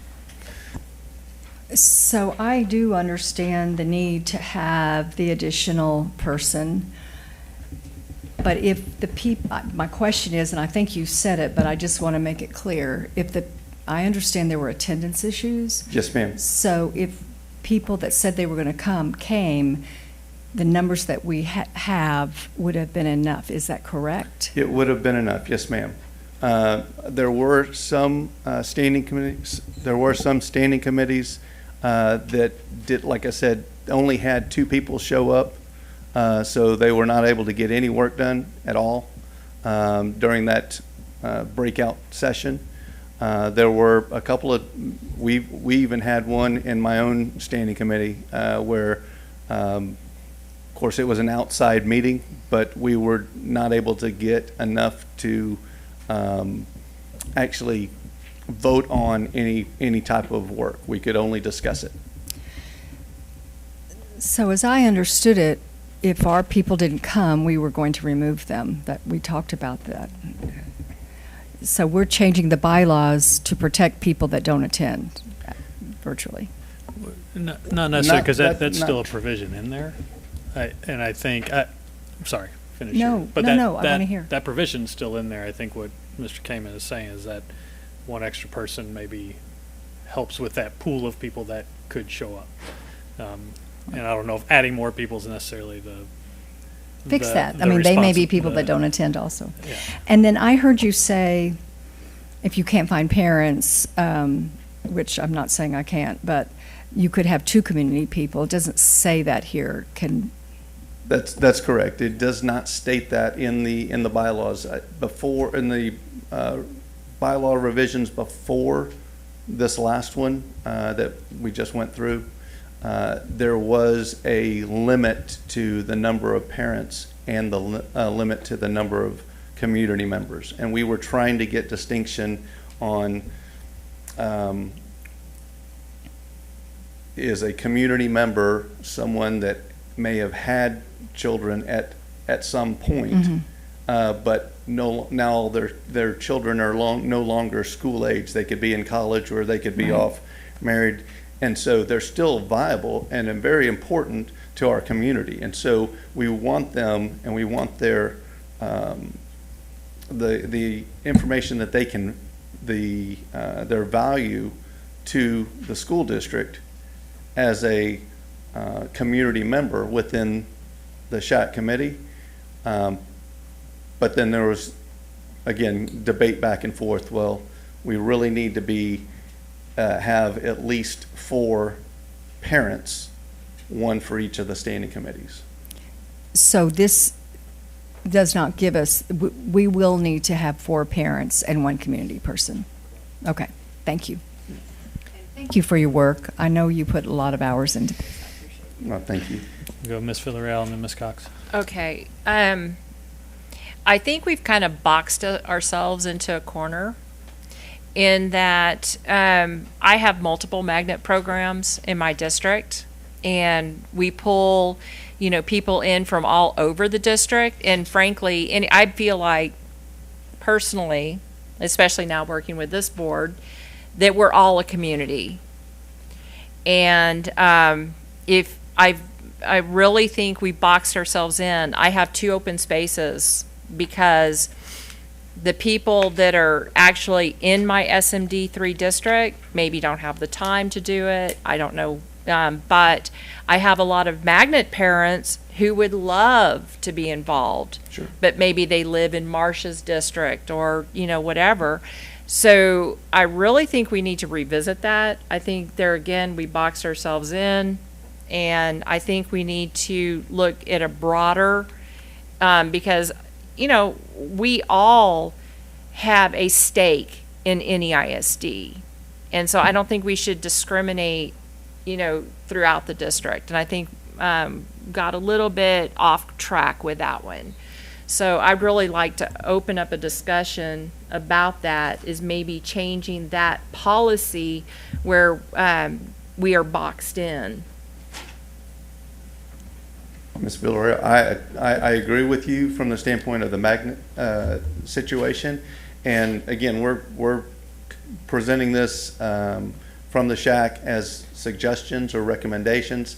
You have the ability to change or alter whatever you deem necessary. I totally agree with what your point is, in the fact that you could have some really great parents that live in your SMD, but their kids go to Johnson or Reagan or Exactly. something else, I don't see why they wouldn't, because they would still be able to represent your SMD even if they did have a parent, had a student at a different location. And vice versa. If Yes, we ma'am. have, because of the way we're set up, we can actually send our kids to different programs across the district. And so it's kind of, I've been really reflecting upon this. Sure. And, I can always step back and say I was really wrong, all right? And I admit it. So I think that, that maybe there should be a discussion about that, to be able to open it up, because I feel like we're excluding quality people that want to participate. They would love to participate, but yet they're not able to because they're in they live in another SMD. Sure. But they're still NEISD, which is part of the family. So it really seems foolish. Does anybody have a comment or question about that? Ms. Cox? Oh, I don't have a question, I just have a comment. I just want to let everyone know, Mr. Kamen is in my SMD, and I've served alongside him on SHAC in the past. And as a SHAC liaison, I just want to say thank you, Tony, for your continued commitment to our district students and parents is commendable. And one last thing, just go get them Jag softball. Amen to that. I will tell you, this is going to be my swan song year. So it's my last year. My daughter started her first day of first day of high school, and so I've had the blessing of having all four go through. Congratulations. Ms. Shelton? And then Well, Ms. congratulations on having a senior. Thank you. That's pretty cool. And sad. It is sad. The big, I'm a girl dad. We can commiserate later. Yeah, I have a whole story. Would you be, I appreciate you saying that the 28 was enough, the 4 was enough. Yes. With the opportunity or the issue being that people did not show up and we didn't correct that maybe in time for whatever reason. Sure. How was the SMD2 attendance? Go ahead, say 100%. If you'll, No, it was 100%. I'd like to say it was 100%. I do have it. Okay, that you were just supposed to say 100% Yes, so I ma'am, could get it's to my 100%. point. Yeah, okay. As far as I know. No, and I appreciate your help helping me make sure that I had the right people in the seats. Would you be open to this language for your for that part, section 5? The SHAC shall have one district employee for each standing committee, and each trustee shall may appoint 4 members and 1 alternative member with to the SHAC, of which 3 must be parents. Would that meet your needs? Because I fear, and I think Ms. Chigi alluded to it, I can 5, 6, 7, 8. If people don't show up, it does not matter. One of the things that we try to address by having one person per, we have 4 standing committees, correct? One of the things we try to address by having 4 people, 1 per committee, is making sure there was equal representation across the SMDs. My fear is if we add a 5th or a 6th person, now we've got randomly floating people, particularly if they can all vote, right? And then we have some of the issues that we saw a couple years ago with the SHAC. So my thought is, if you want to have a backup person, maybe we do have a backup person. Maybe they're a non-voting backup person, but really incumbent upon us to make sure our folks show up. Sure, and you're exactly right. Like I said, the importance is to have everybody show up. That and there was times where someone had a medical procedure or they were ill, and so they were able to RSVP that they couldn't make it, right? And so we knew they weren't going to make it. But it was when they RSVP'd that they were going to make it, and then didn't show up, and then there was also where they didn't RSVP at all. So we had no response from at least, well, there was, I believe, a total of like 7 meetings that we had. Yeah. And I think I do remember there was 1 or 2 members that showed up for the first meeting and never showed up Right. again. And I know Miss Turner Yes, ma'am. gave me my numbers right away. I know I replaced 2 people immediately. Sure. They missed meeting 1 and didn't call me and didn't call you. So I went and found 2 more people, right? So I think it is incumbent upon us. I don't think adding people to the committee does what you needed to do. People Right. showing up is what you need Yes, to ma'am. happen. Thank you. And I would agree with Ms. Shelton on that. I like all the changes except for that one. I think we have to do the work to make sure our people are there. And if we don't know people, then we have resources to get us names of people. Matter of fact, we just this evening got an application list from Ms. Turner. That Thank you, Ms. Turner. for just a few of the single member districts, but we can help each other find the right people, or not even the right people, but the people that you want to talk to and vet and make sure that they are representative of your single member district. So anyway, yeah, that was my comment. I think I'm fine with everything except for increasing the number, but that's my opinion. Are you up to having a discussion about, opening it up, for those of us who have magnet programs and parents who are really interested in being involved? My recommendation would be to provide that name and contact information to the person that represents that single member district. Well, I need people for my district, and if if their kids are going to my district in our programs, I would like to be able to have them in my district. Okay. You do? Ms. Thompson. Ms. Villier, I was just going to circle back to that when we put that in the bylaws, what I spoke to at the time was that even though I had a kiddo who went to a magnet school, who went to Roosevelt, I wasn't necessarily representative of that SMD. And I think that was cases like that were the reason why we put that in there. And then I had just a quick question on Article 3, Section 2. You all put in standing committees will meet after each full SHAC meeting, and we had said, what did we say? The SHAC will provide an opportunity for a minimum of 4 standing committee meetings as needed. I thought we did that to protect y'all, but I guess it wasn't helpful.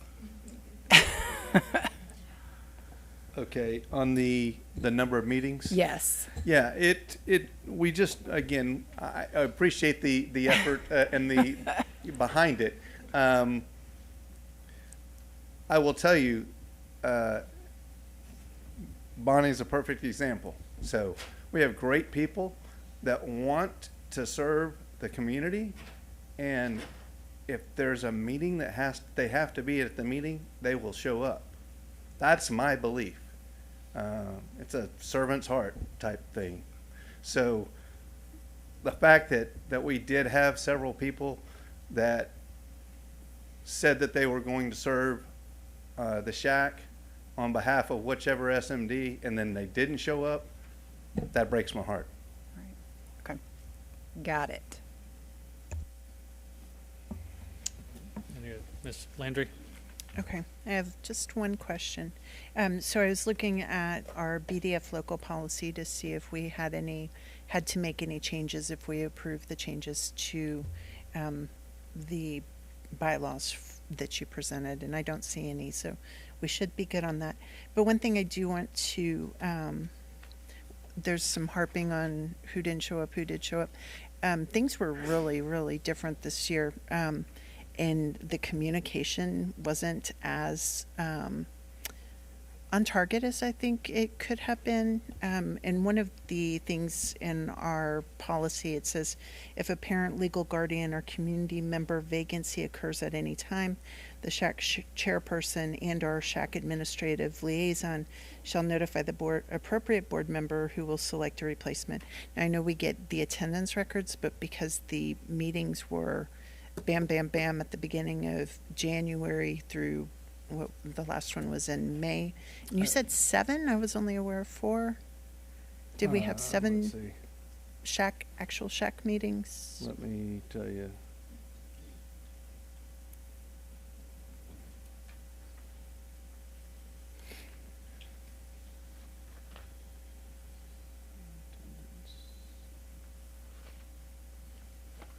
So we had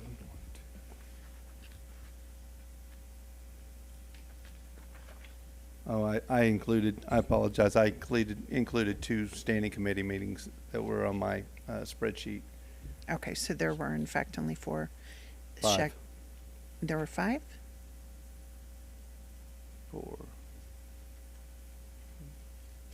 3, 4. 4. Okay, 4. There were 4 full SHAC meetings, and there were 3 standing committees that I was looking at. Okay. And so with the cadence of the meetings and the lateness of having the meetings start, one of my appointees never received an email, never received a phone call. By the time I found out after the second meeting that he had missed 2, and he never knew that the meeting was going to happen, we're already behind on, and I think the board meeting where I found out was actually days after the 3rd meeting or just before the 3rd meeting. I can't remember the timing of that.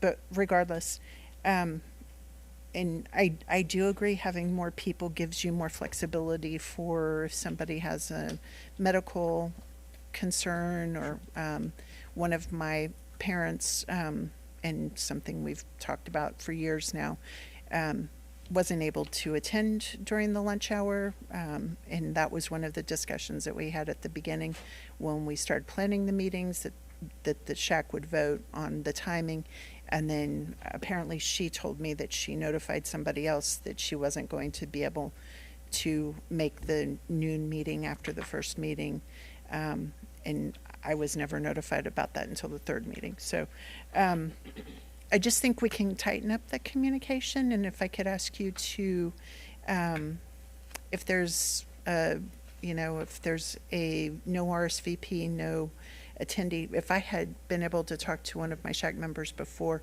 from the beginning of the first meeting, and clarified and gotten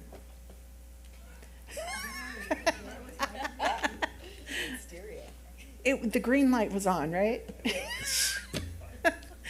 I hope you heard me. Yes, ma'am. I was trying to read your lips. So.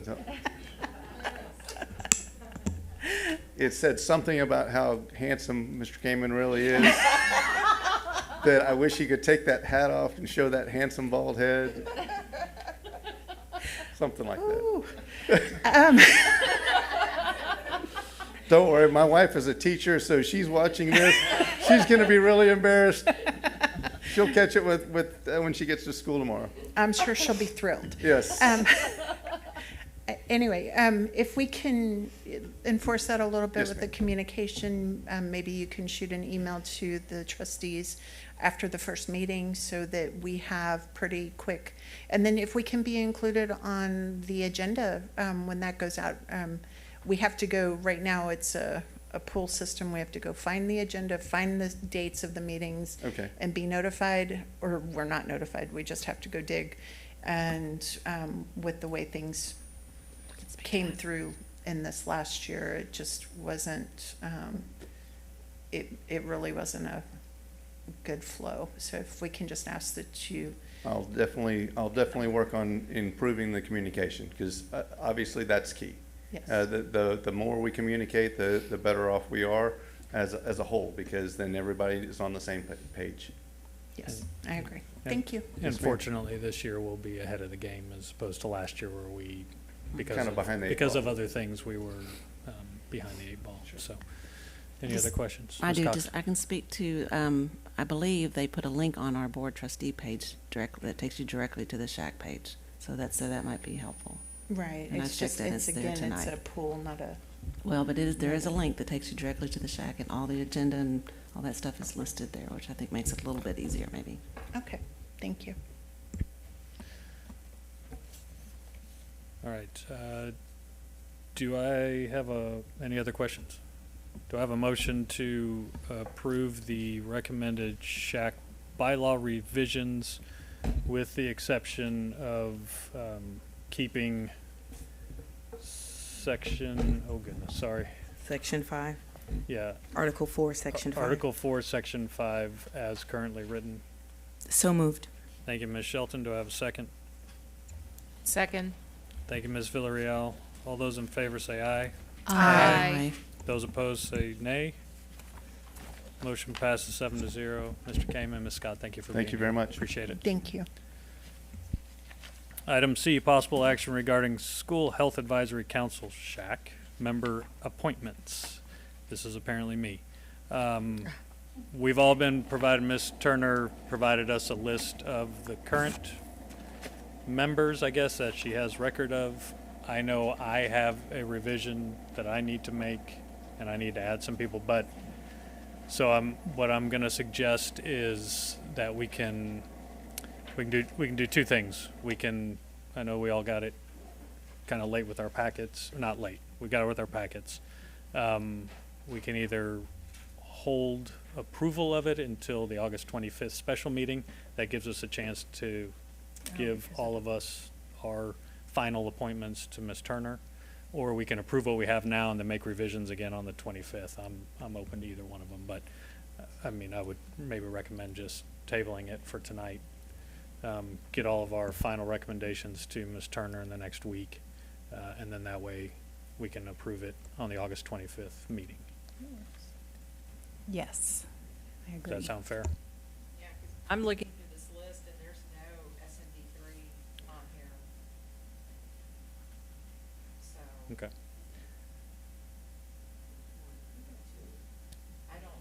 I'm sitting here, I'm practically blind over here. So yeah, we'll, I mean, we've had it. I'll admittedly say I haven't vetted all I talked to a couple of mine over the weekend and got that shored up, but so for tonight, item B, we'll just table until the August 25th meeting and bring it back for final approval. But everybody get your, by a week from today, as best you can, please have your members into Ms. Turner. All right. Item 12, new business for possible board action. A, election. 1, possible action regarding consideration and approval of an order calling a bond election to be held by Northeast Independent School District, making provisions for the conduct of a joint election and resolving other matters incident and related to such election. Before we get started, we have some folks signed up to speak on this agenda item, so we'll go ahead and do those now. Number 6.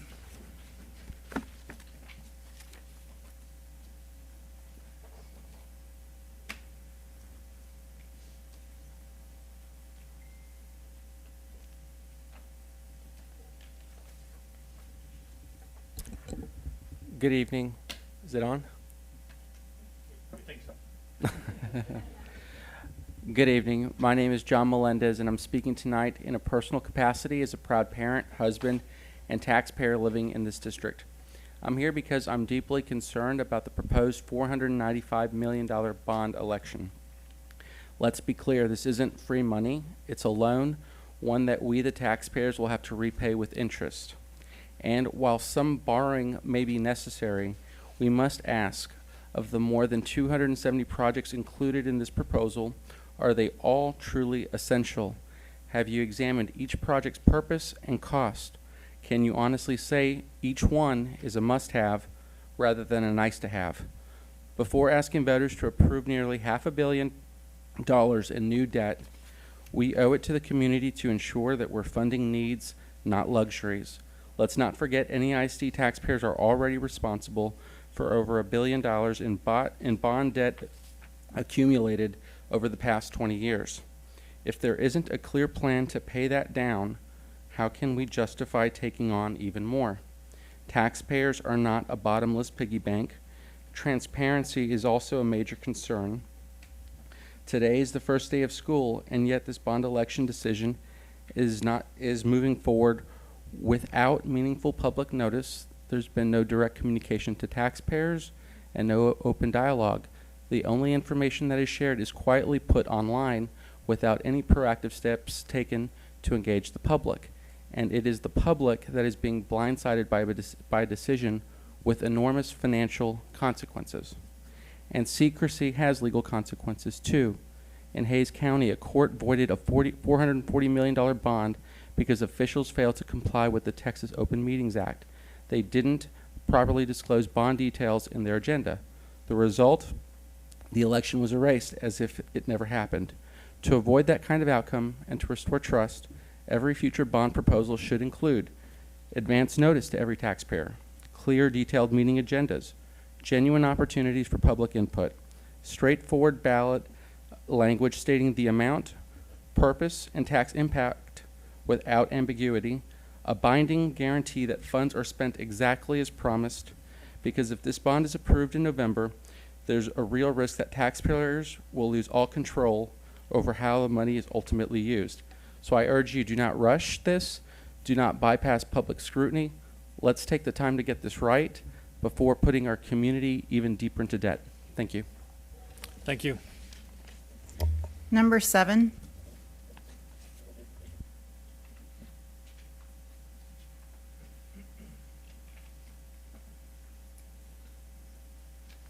Test. Okay. Good evening, board members and executive directors. I know you hear this a lot. You hear a lot, thank you for all that you do. However, I do want to thank you from the bottom of my heart for all the time you spent doing what you do. We served on boards before and we know all it takes to do what you do. The proposed bond includes $19.8 million in new Chromebooks for all schools except for the alternate schools. The $145,000 for Chromebooks for the alternative schools was not selected and is not part of the bond. Those students are there for one reason or another. However, they deserve the same access to education as the main campuses, and their current Chromebooks are already outdated. Approving them for the rest of the schools and not the alternative school is not providing them with the same tools. I know how difficult it can be for students to access resources and assignments from their home campuses, including counseling online. And having all Chromebooks is part of the problem. I encourage you to pay a visit yourselves to see it by firsthand and hear it from the students themselves. Dr. Micah had a great point when he mentioned the importance to keep up with maintenance in a regular basis to keep things up and running in order to provide a safe environment for our students, teachers, and staff members. Thank you. Ms. Shelton had a great point about the Chromebooks not selected for alternative schools and a great question about the earpiece for the teachers. If $4.4 million are to be spent on teachers' voice amplification systems, there should be a policy for those systems to be used, not just store them away. Otherwise, it will be wasteful spending as there is no consistency in the use of them. NEISD is a great district and has great policies. However, there is always room for improvement, and we really need to improve on enforcing the policies, consistency, and accountability. Once we achieve that, we can be the powerhouse district and great example for other districts to follow. Thank you again. Thank you. Number 8.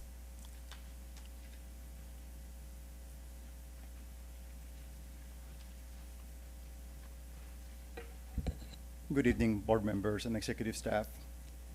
Following others who have talked about policies and accountability, and as you're looking at the bond, I want to look at it through that lens. More specifically, I had an opportunity to listen to the meeting last week where you talked about some of the items included in the bond. One of them that caught my attention was the conversation that you had back and forth regarding the lighting system. $5.8 million for exterior building and parking lot lighting and the security under the security and safety. I thought it was great. It's your job to ask those questions, but I felt uncomfortable because the answer that was given was not complete. I understood very well because we live close to a school and we know that those lights, they may be great, but if they're off, they're not doing anybody any service. So as you look at those items, it is your responsibility as well to not only ask for the money and ensure that they are completed, but have the policies and procedures in place so that they are used the way that they should be used. As one previous speaker mentioned as well, yes, make sure that they are the right items that we do need, but also that once we get them, that they're used appropriately so that they benefit the community. Again, I'm still concerned about the lights, and I'm hoping that they are on because it is a safety issue for those areas that are not illuminated at night. Thank you. Thank you.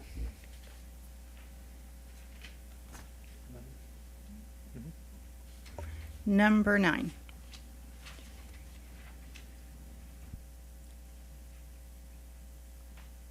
Hello again. I just wanted to say that I watch all the board meetings, and I've been watching this. We had a lot of discussion about bylaws for SHAC, but not quite as much talk among the board members and clarity on a huge bond that you want to call an election for.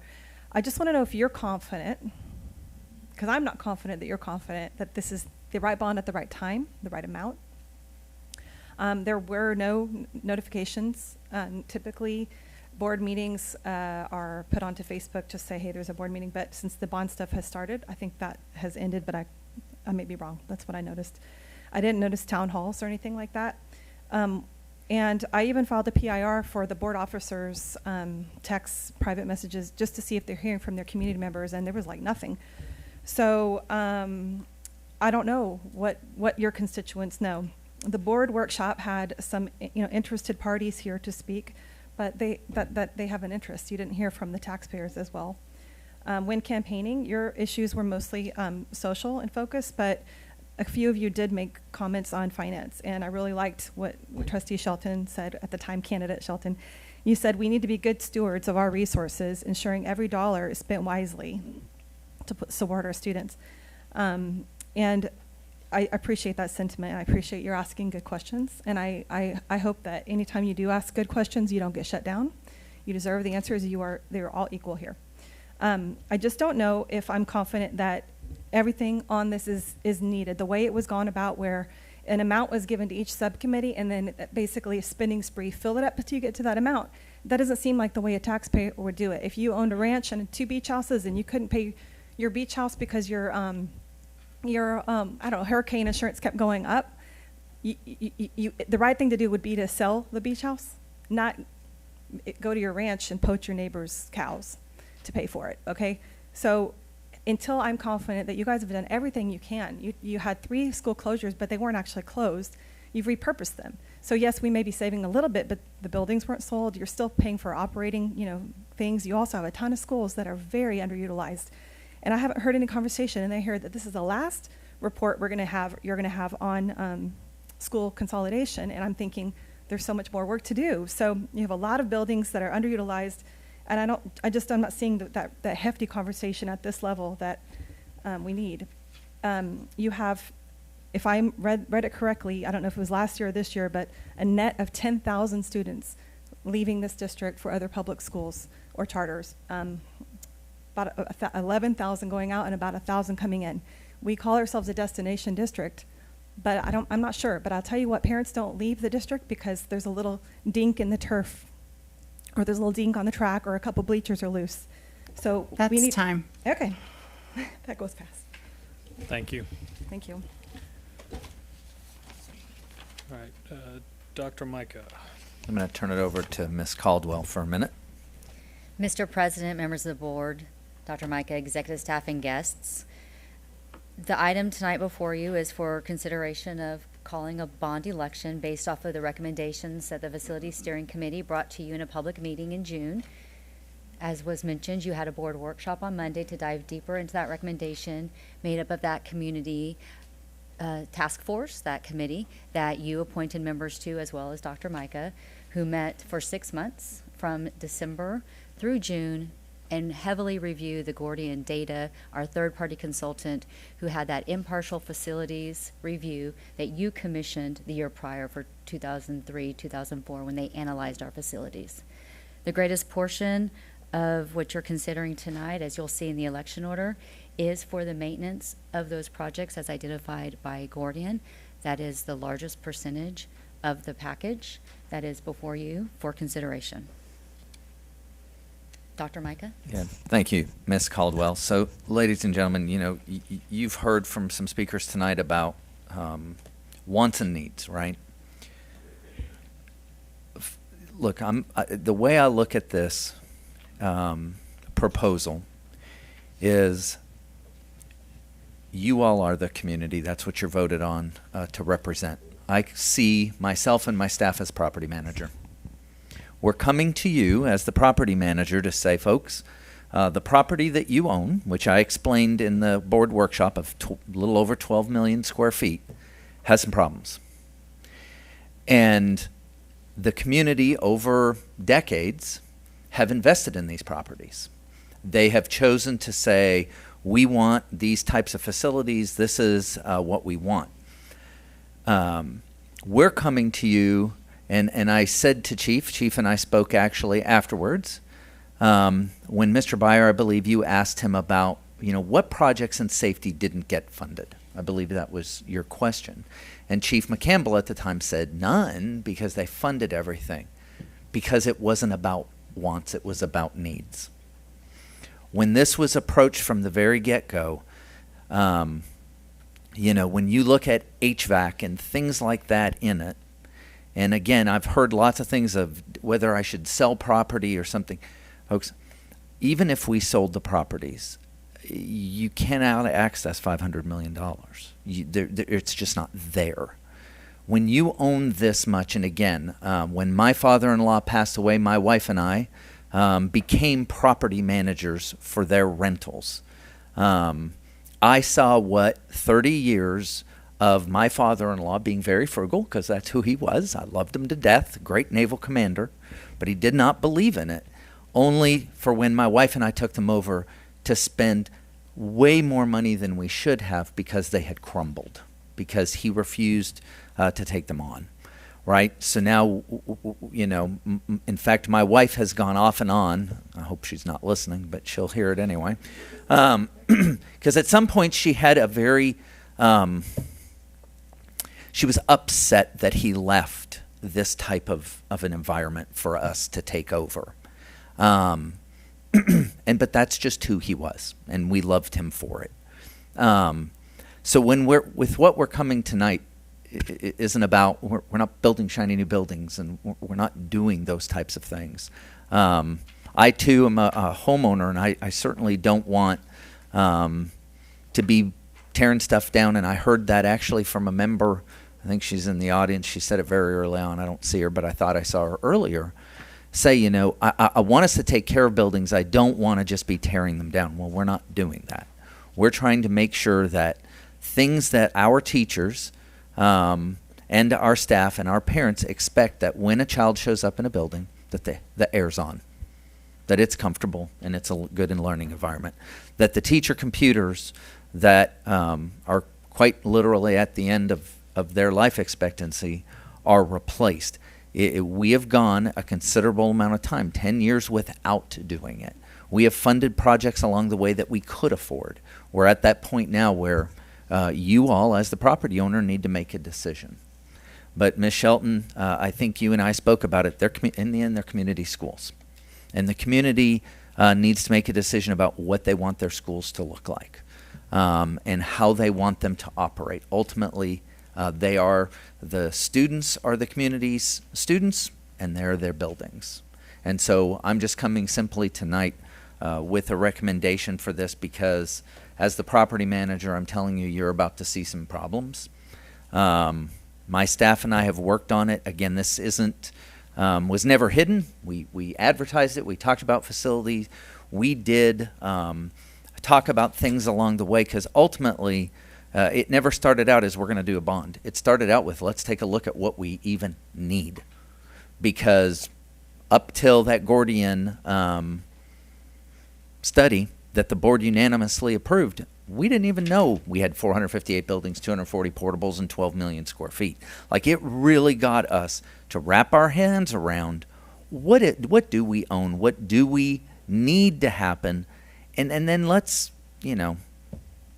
just make sure we take care of things in the way that our community expects us. And that's ultimately where we reached this conclusion. And again, I'll thank the community members that did sit on our committee, because quite frankly, some of them didn't start out because I will tell you, Ms. Chidgey, one of them was from your SMD, who said he would, they were not on board with it. But through that process, they really understood and said, this has to happen. Like, I get it now, right? And so ultimately, that's the recommendation this evening that we bring to you. I think Ms. Landry, you had your light on. Yes. So I have a couple of questions.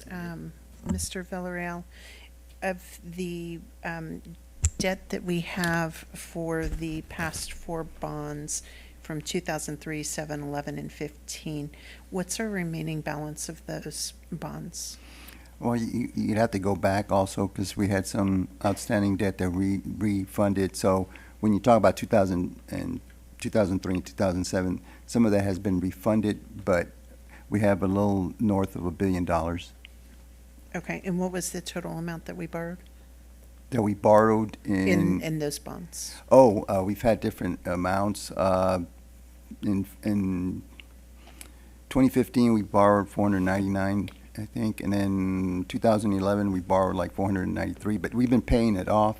So the last 10 years, probably the last maybe 7 years, we paid off 240 extra than just making the regular payments that we've made. So I guess when you add it all up, I mean, we've never had more than $1.8 billion, but like I said, we've been paying it, so we're just north of $1 billion. I'm not sure as far as the total, because it's never really been, every year we pay on it. It's kind of like a mortgage. It's kind of, so you might have borrowed $493 million, but after 1 year you might have paid $50 million, or so, if I'm understanding your question. Okay, so we're still in debt a little more than $1 billion. Yes, ma'am. Yeah, I mean, they're capital expenditures that we make. Some of them are 20-year, 25-year, and 30-year. Technology, usually just do it over 5 years, because technology is obsolete after 5 to 10 years. So we don't go 30 years on a technology portion. If you do HVACs, you might go 15 years. But like I said, the last few years we've done some variable rate financing and some fixed rate. We've gone 1 year, 2 years, 5 years. We're always looking at what the rates are doing, so we can optimize what we have to pay back as far as interest.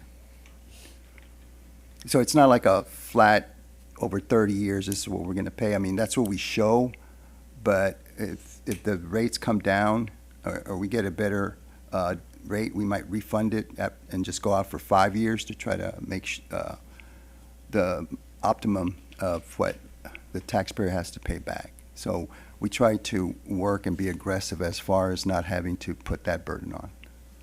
Okay, and I just want to make sure I understand. I think last meeting, what you had told us was approximately 1.9 billion in those last 1.9 billion in the 4 bonds. No, ma'am. No. Well, I mean, if you add them all together, yeah, but we never. I mean, every Not 4 years. in the individual bond. Yeah, but it didn't add up to 1.9, because after 4 years, we've already paid off some of the 493, and so I mean, you're just adding to it. But if we wouldn't have made a payment, yeah, it would have been 1.8 billion, but it was never that much because we were paying as we go. Every year we pay in February, and we have a payment in August. Okay, and then the 1.2 billion is what I think you Yeah, said? it's down to 1.1. We've done some refunding just a couple of weeks ago, so we saved some money there. Okay, and so over 22 years, the total amount borrowed was 1.9, the total amount remaining is 1.1, so just shy of 900,000 is the total reduction. That we paid? Yes, Right. ma'am. I mean, but when you go back to 900 million. 900 million. 900 million, I'm sorry, thank yeah. you. But when you go back to 4 years, I mean, you're talking about bond issues in 80s, the 90s. I mean, we've had bond issues. I mean, you're going back for bond issues, but we've had bond issues since the district started back in 55. Because you got to remember, the state doesn't give you any money for capital outlay. We don't get any money. I mean, we get, you know, your regular M&O to pay for, you know, running the district. But if you want to build a building, so in the 2000s we had really big growth, Stone Oak area. Late 90s, 2000s, we built a lot of schools because we needed a capacity. But so anyway, the state just, it's not, the state doesn't give you any money to pay for buildings. They don't, it's incumbent upon, unfortunately, for the taxpayer to be able to pay for it.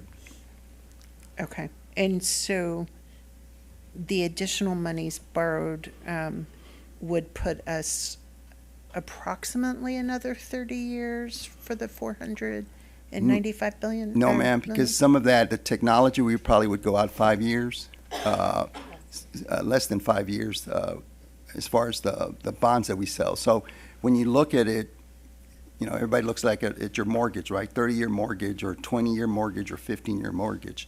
But if this bond passes and we don't have to go to market for all 495 million, depending on how we start building or how much was needed, we can be strategic in using commercial paper, and then we can sell the bond. So that way we don't sell a bond the first day and start accumulating interest. I mean, we kind of go pay as you go. So we'll use commercial paper. So we have different tools that we can use as far as financing to make sure we don't just go out and sell 495 million for 30 years and then you be done with that. So it's kind of like refinancing a home mortgage if your rates come down, or you can fix it out if it's going to go up. So we do quite a bit of that. And that's kind of the analogy that I'm thinking about as well. So Dr. Micah, you had mentioned that even if we sold property, there's no way we would get a sufficient amount to pay for the repairs and maintenance that we need, right? No, ma'am. So with that, are we upside down in our debt to net value ratio? No, ma'am. No, I mean, you know, we're a public entity, but as far as the debt that we have comparable, it's not as much property that we own. You know, we're not upside down at all. Does that first report that we get Yeah, every the first year, report what is our that score you get. on that? So preliminary, we have an A. So they look at our financial ratings and they take all that into account. They take your financing, your debt. They look at different things that we do, different markers in our finances. And, you know, for the last 20-something years, we had A's. And I think this year we'll present that I think we're at 96 out of 100. So, yeah, they look at all that. So we're not upside down in any of our financials. Okay. So, and I did receive a lot of calls and feedback from my community that are very, very concerned about the seemingly never-ending debt. And one of the repeating themes that I heard was, and we're all homeowners, nobody wants to rent their home once it's paid for from the state or the city or the school district. And I know my personal tax liability for the property taxes, 40% of that is school district. Now I know the CUP, and I know she's probably going to get mad at me for saying that. There she is.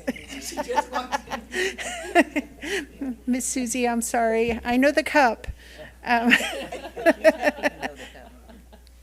But it is a concern. We do see that property values are increasing, but that also puts homeowners in a very tight spot, especially if you've owned your home for a while. And so this perpetual borrow money is, especially when there's no end in sight. And as you stated, there's no income from the state to manage and maintain the properties that we own. And so that was a lot of concern that I heard. We don't have payoff dates, and I know everything's variable and there's different categories and different rates. And I thank you for the lifetime or the life expectancy information on the electronics. And I was concerned that the 7 to 10 year life expectancy for those products, and then, as you stated, only a 5-year loan for those. So that makes me feel a little bit better. But ultimately, bottom line, with our current income, how many buildings can we afford to maintain? What of the 12 million square feet can we actually afford to keep maintenance on?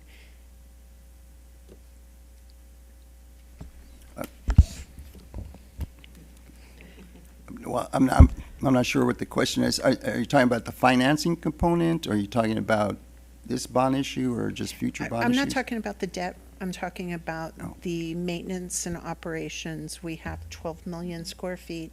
How much of that square feet, without borrowing additional funds, can we afford to maintain? Oh, I see what you're saying. So yeah, that's the M&O side, and we know when we talk about it in our budget study session, 87% is in people. Right. So that leaves 13% for supplies, for upkeep. We do give operations a budget. Custodial has a budget, maintenance, but not to the, we don't have the money to be able to replace a chiller. Say a chiller goes out for 2.4 mil, 2.6 mil. We might be able to do 1, 2, but if we have multiple ones, there's no way we can maintain without having to go borrow from the bank. Right. There's caps that you can do. You can do capital appreciation notes, but those Mr. are Villarreal, the expensive. bottom line is to replace things. Oh, yeah, no. Right? We don't receive money for that. Oh, no, because ma'am. of that 13% that's left over after salaries, that is paying for electricity, insurance, buses, all those other things. Diesel. Right? That we're doing. And that was Mr. Villarreal's point earlier, is the bottom line is the state doesn't give us money for those types of things. They never have. No. Which is why you get into these cycles, because they've never provided that money for those capital projects to be done. They just never have. The formula funding has never been structured in such a way in order to address that. Yeah, I've been doing it for 40 years. I used to audit school districts in the 80s. And, they've never, the districts have never received any monies from the state for capital improvement. Okay, and so it's fair to say that we'll never be able to afford to maintain the resources that we have.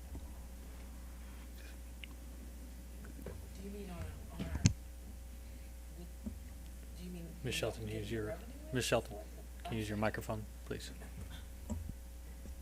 I recognize the question wasn't to me. But do you mean, when you ask, will we never be able to afford them, is your question that we We'll won't never have be any revenue? self-sufficient. We'll never be self-sufficient to afford to maintain the resources that we've purchased and built. With the money that we get from the state, is that? With any of the fundings we receive. Other, outside of a bond. So the bond is the perpetual. Funding source. Correct. I mean, in today's world, I think that's a fair assessment, unless something changes along the way. But again, my father-in-law, who I spoke about earlier, served on a board back in the 90s, and they had the same problem, and we used to talk about it, is that that's why school districts don't build schools without bonds. because there is no money to do it. And so that's why I say they're community schools. It just becomes about what that community wants, A, that building to look like, and B, how it operates. It's up to a community. It's really not up to us. We can, that's why we didn't come with wants. I'm uncomfortable with that. I'm even uncomfortable in that in my own house. You guys attended convocations where I talked about Vacation Sean. That's why my daughter liked him so much, because he was a lot more, because at home we live on budgets and things. We do that here as well. We don't spend money. They all know that I microscope everything that they're doing constantly. But some of these things are just never, the system of finance was never designed for school districts to be able to build buildings and then start replacing these huge expenses out of the budget that we get from the state of Texas. It's just not designed that way. Okay, and so my last question is, with the statement that you made last week regarding the number of students that we anticipate having in the district, and the changes that are happening in reality, is it prudent for us to ask the community to continue to maintain all that we have, with the knowledge that we've, and y'all have done a really great job at coming through and recommending ways to tighten the belt and ways to pull back. It's just really, really difficult for me to sit here, having heard from community members, and from others speaking here tonight who are also community members. I don't want to separate y'all from that category, and realize that we may end up with debt with no resources, and our community is literally putting their houses on the line. And so I struggle with that. That's where I'm at. My question, just, are you suggesting, because you seem to be focused on, well, we have 12 million square feet of, buildings and facilities and everything. I'm trying to understand, are you saying that we should shut down more, buildings? One of our local leaders started something on city council, I think 2 years ago, with zero-based budgeting. And I think that is a good place to start. I don't have all the answers. I don't know what the answer is. I know that we are not, when I came into the meeting last week, I assumed, and I had always heard, that when we borrow money, we pay it off before we borrow more. And that's how I've always ran my financial management for my household. And to find out that we were still $1 billion in debt and asking for another 495 million. It really shocked me. And I really think there has to be a better answer. Well, see, the problem is, what's the median age for all of our buildings? Because I know, how old are they? So you may recall when Gordian presented to you, they presented two different things: renovation age and campus age. And many of our campuses enjoy a young renovation age because we have gone in previous bond programs and rebuilt aging, crumbling facilities. So in that presentation, Reagan High School cluster was the oldest of the campuses, and those, as a reminder, were built in the late 90s. Okay. See, the problem is, I don't know if anybody's had an air conditioner go out on their home. It's a pretty dire, especially with 103, I've seen things go up to 112 here. And it becomes very expensive if you have something happen and something goes down because they've got you. And if you do the strike before, and that's why, you know, Gordian was hired, is to prevent that, because we have more flexibility if we do go ahead and, you know, say yes to this, you know, submitting this bond. We have the opportunity to get ahead of it and perhaps buy things in mass that we wouldn't be able to do if we had one or two chillers go down. We would be hard pressed to be able to fix it. You know, we would be in a situation where would we get the money to fix it? Well, and I understand that. However, we are in a situation where will we get the money? We're still just north of $1 billion in debt from prior bonds. I understand. It's horrifying. All right, but we have aging buildings, and the cheap could become very expensive. And if we just, you know, I've seen districts that are around here that did not do what Dr. Micah, you know, said with the money that we got from, what was that? ESSER's funds. He went ahead and used those ESSER funds to, you know, make improvements, and so that saved us. But, you know, those only went so far. And regretfully, we have aging buildings, we have issues, and the community is ultimately will be the ones to speak in November if we decide to go ahead and move forward with this.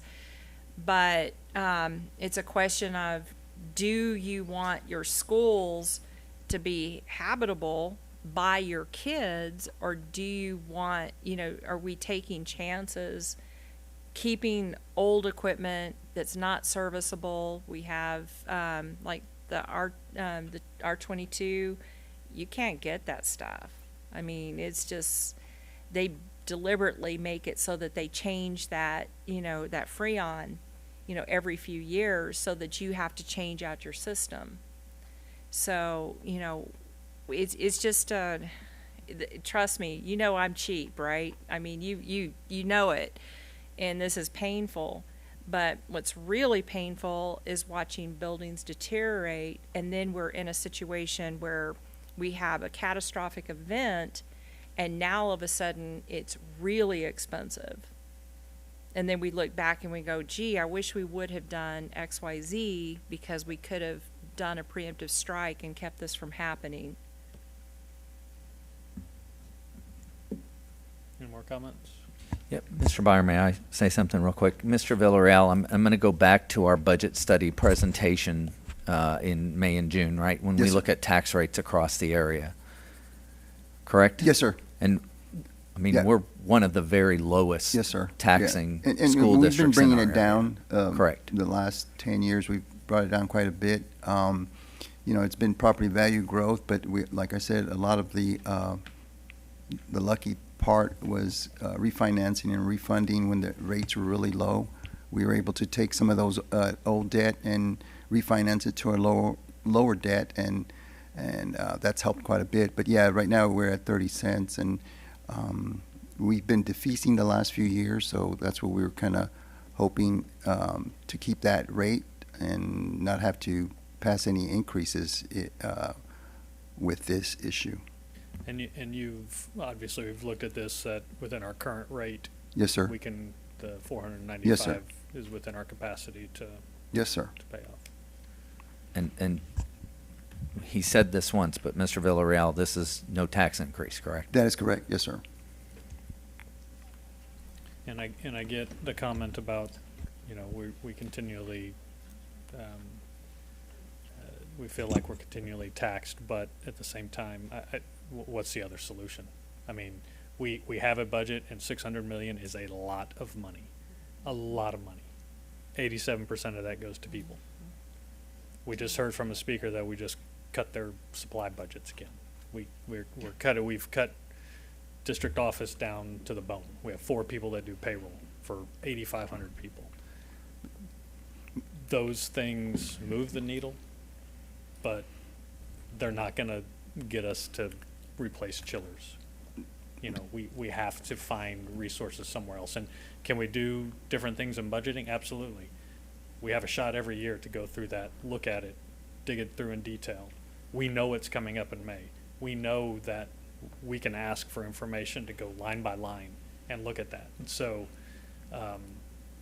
you know, $600 million is a lot, but when 13% of that is all we have left to replace a Chromebook, and we're not going to finance a Chromebook for 30 years. No, I mean, sir. that's the other thing I want to make sure we reiterate. And just to clarify, we didn't cut campus budgets. No, We did not. Correct. Sorry. But the campuses, they allocate. Have to through- allocate. Right, through their own departmental stuff. But yeah, Correct. we didn't, just to clarify, we didn't cut any campus budgets. Thank you for the clarification. Ms. Cox. Yes, thank you. I just have two quick questions. One's really specific. Regarding the Chromebooks, I know we have money budgeted for that in the bond. And we have a one-to-one policy, I think, Mr. Jarrett, right, for the Chromes. So can we have those? I guess it's to the question that was there tonight. I'm worried about the alternative kids. And so is there, can we don't talk about have that? necessarily a one-to-one policy. What we have is a one-to-one opportunity. So during the ESSER, we apply for grants. And we apply for grants so we wouldn't cost our taxpayers or our district any additional dollars. And so that's what afforded us more devices to carry throughout the district. And so what Ms. Ramsey did is went back and looked at all the years of each device and when they expire and different things like that of warranty. So even as we're talking about devices, it's not a lump sum, we're going to buy all these devices and it starts here, ends here. It's a strategic implementation plan, and then we leverage the devices that we have as well. So we want to stretch those as long as we possibly can. I think during the committee time, they just felt like this is where the dollar had to cut off, and they felt like we have, because a small number of devices needed alternative school, you can come up with alternate solutions, which we can, which is, again, if the student goes to alternative campus, we can come up with a strategy that the device follows the child, and then build redundancy to have additional devices at the school in case a child loses it or forgets it or whatever the case is. So we wouldn't let a child sit at alternative school and not have the resources that they deserve to have as well. I think a week ago we discussed crafting a process or a policy, not a policy, a process that we would allow that to follow the student to alternative schools. I think we had already settled that, if I'm not mistaken. Thank you very much. Yeah, we Mr. Jarrett, Mr. Jimenez and I have met. We're going to do right by those students. That's part of the reason why we moved them locations as well, is to give them a better building and a better facility in which to go in. That was part of what we were trying to accomplish by that consolidation. Okay, and just one other question. I'm sure we're going to push out a huge educational piece. Maybe that's when the forums happen, or some sort of time or moment or way that community questions can be addressed if this gets approved. Sure. Yes. And Ms. Cox, you know, one of the things, and Ms. Caldwell and I were talking about this today, and we were visiting about kind of some things in the past and so forth. Past bonds, oftentimes emotion came into it. And so emotion being that projects were picked not because they needed them, it was because they wanted them. And so you had this push-pull, because one of the things, and Ms. Chidgey, you were in a lot of these meetings, think about all the data and all of the things that were unpacked for that committee to understand the need, right? That was the pieces, even, and Ms. Caldwell, jump in if I'm saying anything incorrect here, please, is that the data was even masked by those campuses. To remove the emotional piece out of this is my building or in my area or whatever, it was about looking at the need regardless of where it's at.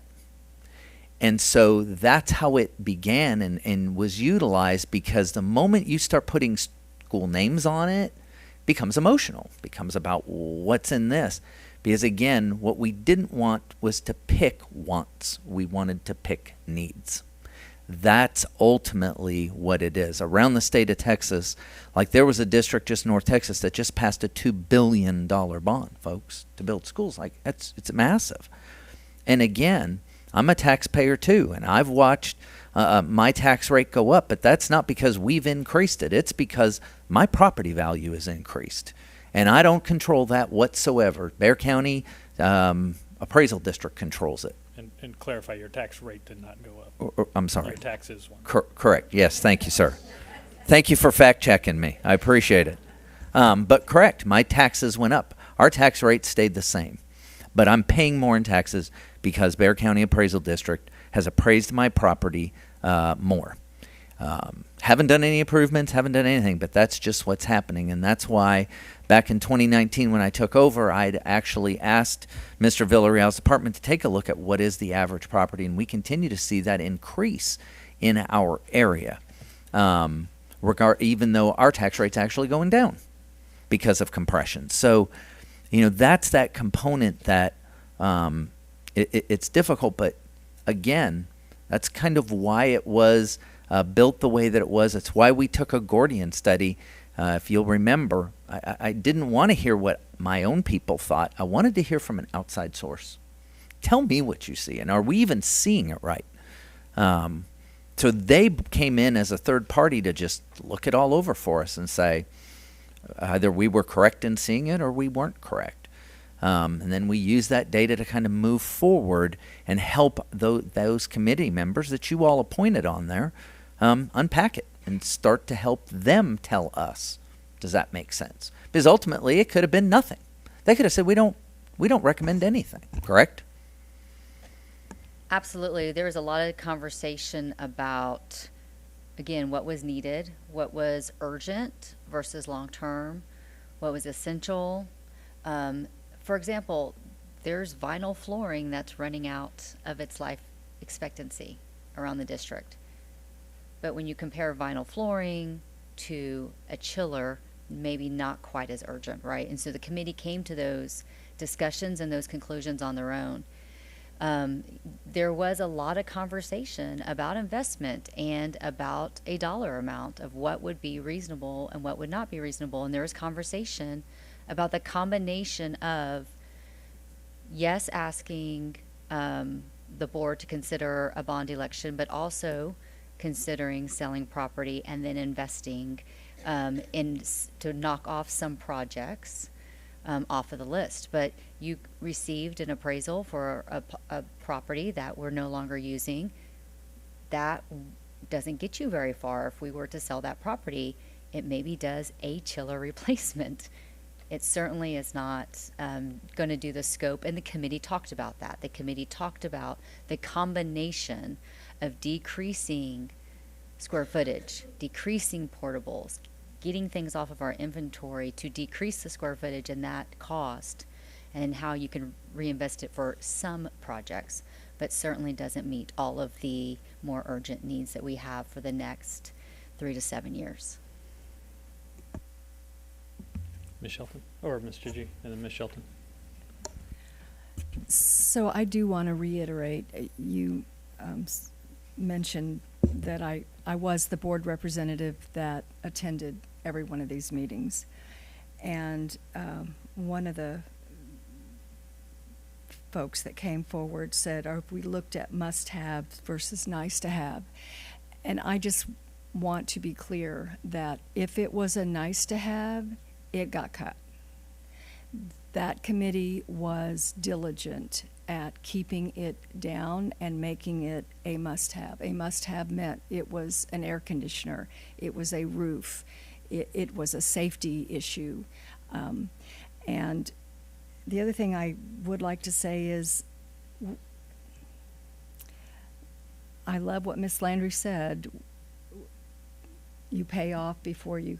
The state has pretty much set us up so that we can't go 30 years without a bond issue. It would take 30 years to pay off one, and we can't go 30 years without that. It's pretty much been a system where you've gone 5 years, and if you look around the state, that's what the system is. We've gone 10 years. We've had huge inflation, and we still kept the amount down. The committee, it was very important to them to keep it down to a similar amount of the bond issue from 10 years ago. even with all of the inflation. So quite honestly, there were more things that I wanted on there, but I mean, I was just a witness to it. They were serious. It had to be a must-have, and they were going to keep it down to where it did not raise taxes. So I appreciated that committee. I can tell you that what they put on there are must-haves. I don't want to be the board that's on the news because our air conditioners or our heaters are out, as we've seen around the city. I want to take care of our children. That doesn't mean we're going to build a playland park, but it does mean we're going to keep them cool in the 100-degree weather and keep them warm. And so I'm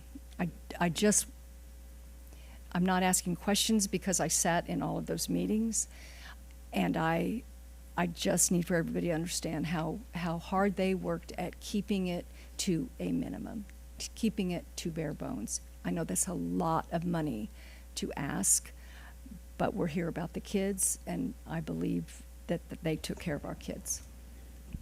Thank you. I think Ms. Shelton, right, and Ms. Thompson afterwards. So SMD2 had two great parents that sat on this committee. They were amazing, and they gave really good feedback to me about what was happening in the meeting. So I feel comfortable with the work that was done. So grateful for the committee. I'm grateful to the staff, Ms. Caldwell and her team. I'm grateful to Mr. Villarreal and Susie for always making the numbers work, regardless of what we do. Appreciate all of that. Full stop. I am uncomfortable with Proposition B. Let me back up. Words matter. We said earlier, and I don't know who said it, we can create a policy that helps the kiddo, the Chromebooks follow the kids. I need us to will create a policy, because for me that's a sticking point with this Proposition B. I get, Ms. Chigi, that they had to say no to a lot of things, and alternative schools were they had to say no to that, right? It's probably $200,000 or something like that. So will becomes important. We have to make sure that those kids, those students, have the same level of access and material that the other students that are in our other school campuses. So can we commit to will versus can? Mrs. Shelton, we are going to absolutely make certain that students at our alternative school have the exact same type of devices and functionality that every other student in our district is afforded. Perfect. That I heard that loud and clear, which is why the only reason you're hearing is we're just not ready to say it yet. And that's okay. I But just heard can, and we were talking about shall versus no, ma'am. may. And We shall create it and make certain that whether that device follows the child, what we're trying to do is be good stewards of not just buying a whole bunch of devices that sit over there in the event that we get a whole bunch of kids. 100%. Do you see? Yes. We want to make certain that we are being good stewards to say how many actually need to be at that building, Yep. and how many can come with kids, Yes. so that we're not spending $145,000 for just computers to be sitting there. Right. That's not good stewards, right? Yes. So we're trying to find that balance, and Miss Ramsey and Mr. Jarrett have been working on that, but we will absolutely make certain that our students have the devices and the things that they need over at that facility. Thank you. I'm still uncomfortable with Proposition B. And the reason I'm uncomfortable with Proposition B is because, Ms. Caldwell, thank you for, and I think it came from you, thank you for the 3 quotes on lease versus own, but I don't have enough data. So it just said option 1, option 2, option 3, but without enough data, did we go directly to Google? Did we go directly to Dell? Like, who did we talk to? What was the conversation, and why?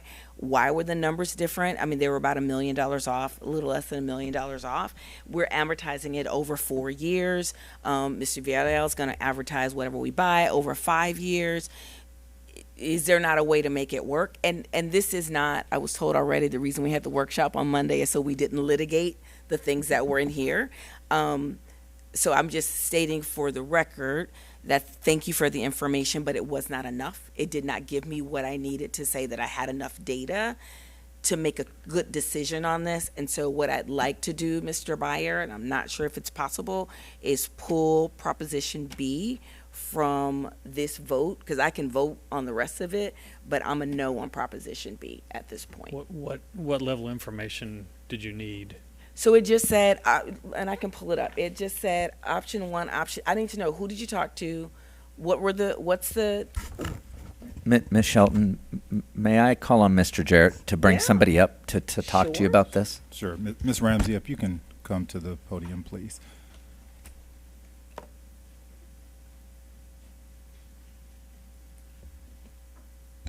Good evening. Hi. Hi. Did you want to repeat your questions one at a time, and I'll try to answer? Yeah, I got options, 1, 2, and 3 against the 19 million. So each of the options was 20 million-ish, right? Yep. Who's option 1? Who's option 2? What did we ask them? What's included in that? How long is the lease?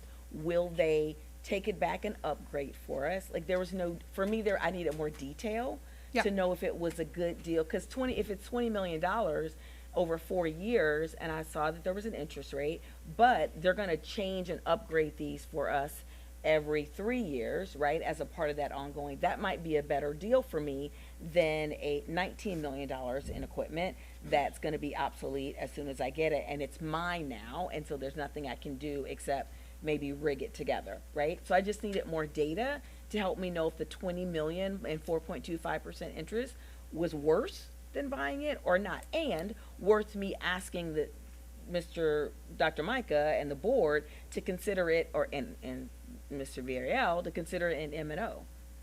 Right. So all 3 options were from one vendor.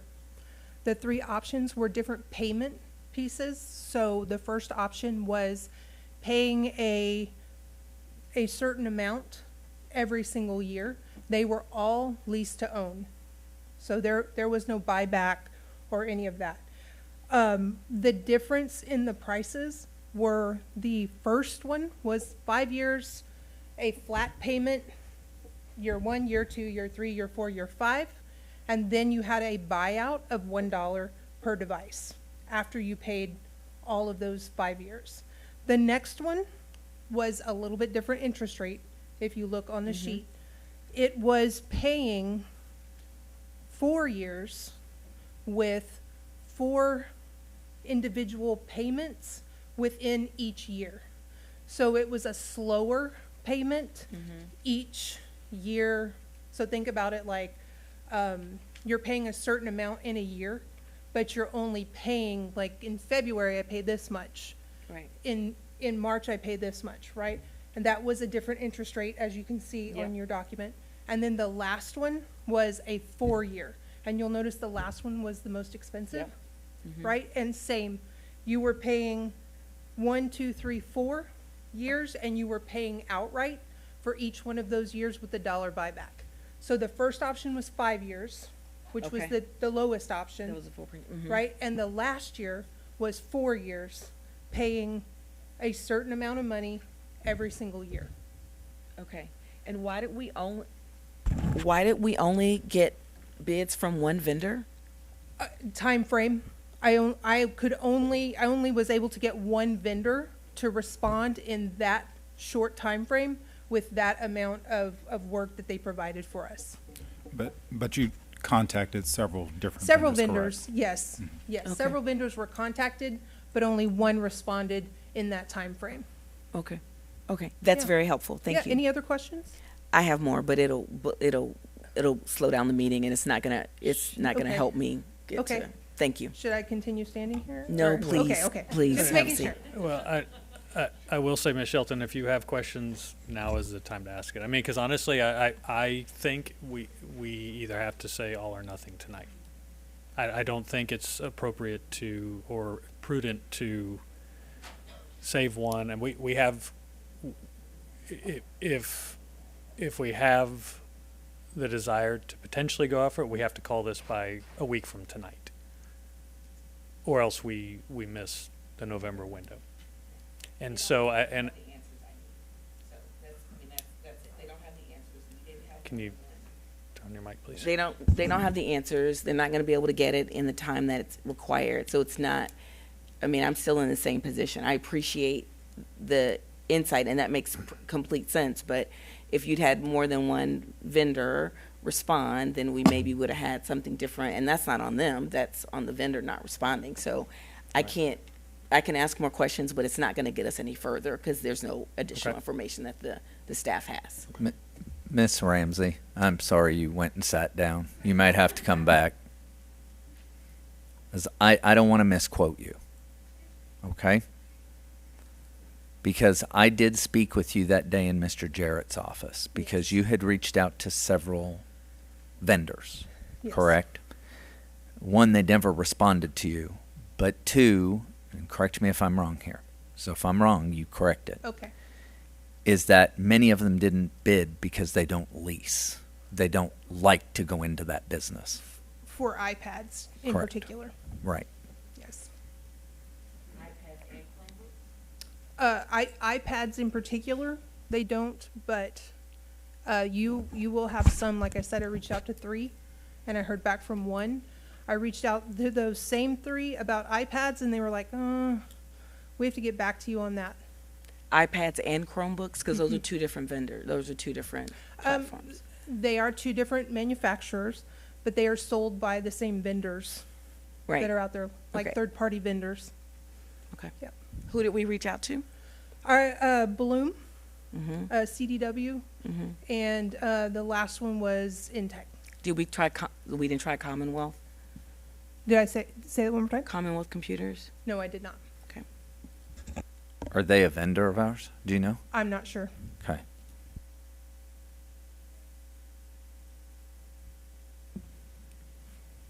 Ms. Thompson?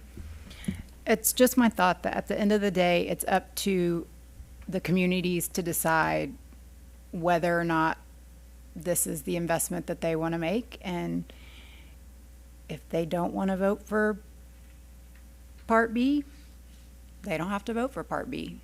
So at least we give them the opportunity to say that.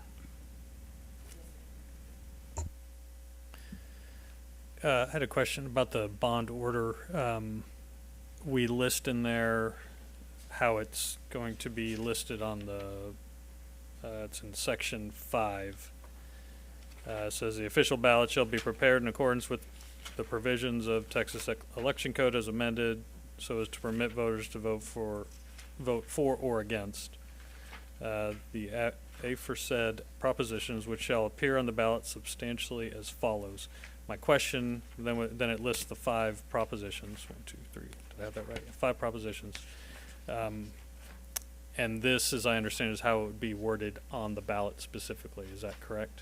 That is correct. So with that, because it also is listed in Spanish on the ballot, do we have to include the Spanish translations in the bond order? Because that would also be officially on the ballot. There will be another legal Hold document. on. Let Mr. Lee is here I was about this to say, evening there'll be in case another there were legal some document questions. called So a notice, and Mr. Lee can talk about the notice of election, which is different than the order of election. All right. Correct. Good evening. Assuming the board approves the order that's before y'all, we will send the ballot off to the translator tomorrow, and they're usually pretty quick on turning that around. So we'll at least have the ballot translated pretty quickly. But also, as Ms. Caldwell said, we'll take this order, because a substantial copy of the order has to be posted on the district's website, public places, polling locations. So we'll put a cover page on it that says notice of election, and then it'll have the ballot language in section 5. We'll have that translated, and we will have that back probably within a week, and we'll provide that to you all. But the order itself does not need to be translated for purposes of approving it tonight, but it will be translated within a week. Okay, thank you. I Yes, sir. just wanted to make sure that answers the question there. Back to one of the earlier questions about sort of Ms. Cox had about the communications plan. Do we have a general framework of what that could potentially look like should this go forward? I don't necessarily need specific meeting dates at this point, but if we have an idea of where we're going to try to target, what the plan is, I'd like to hear that this evening. So it's my understanding that there is a plan of dates and meetings that Mr. Jacob Bywaters is handling. As far as the communication plan itself, yes, we have a plan.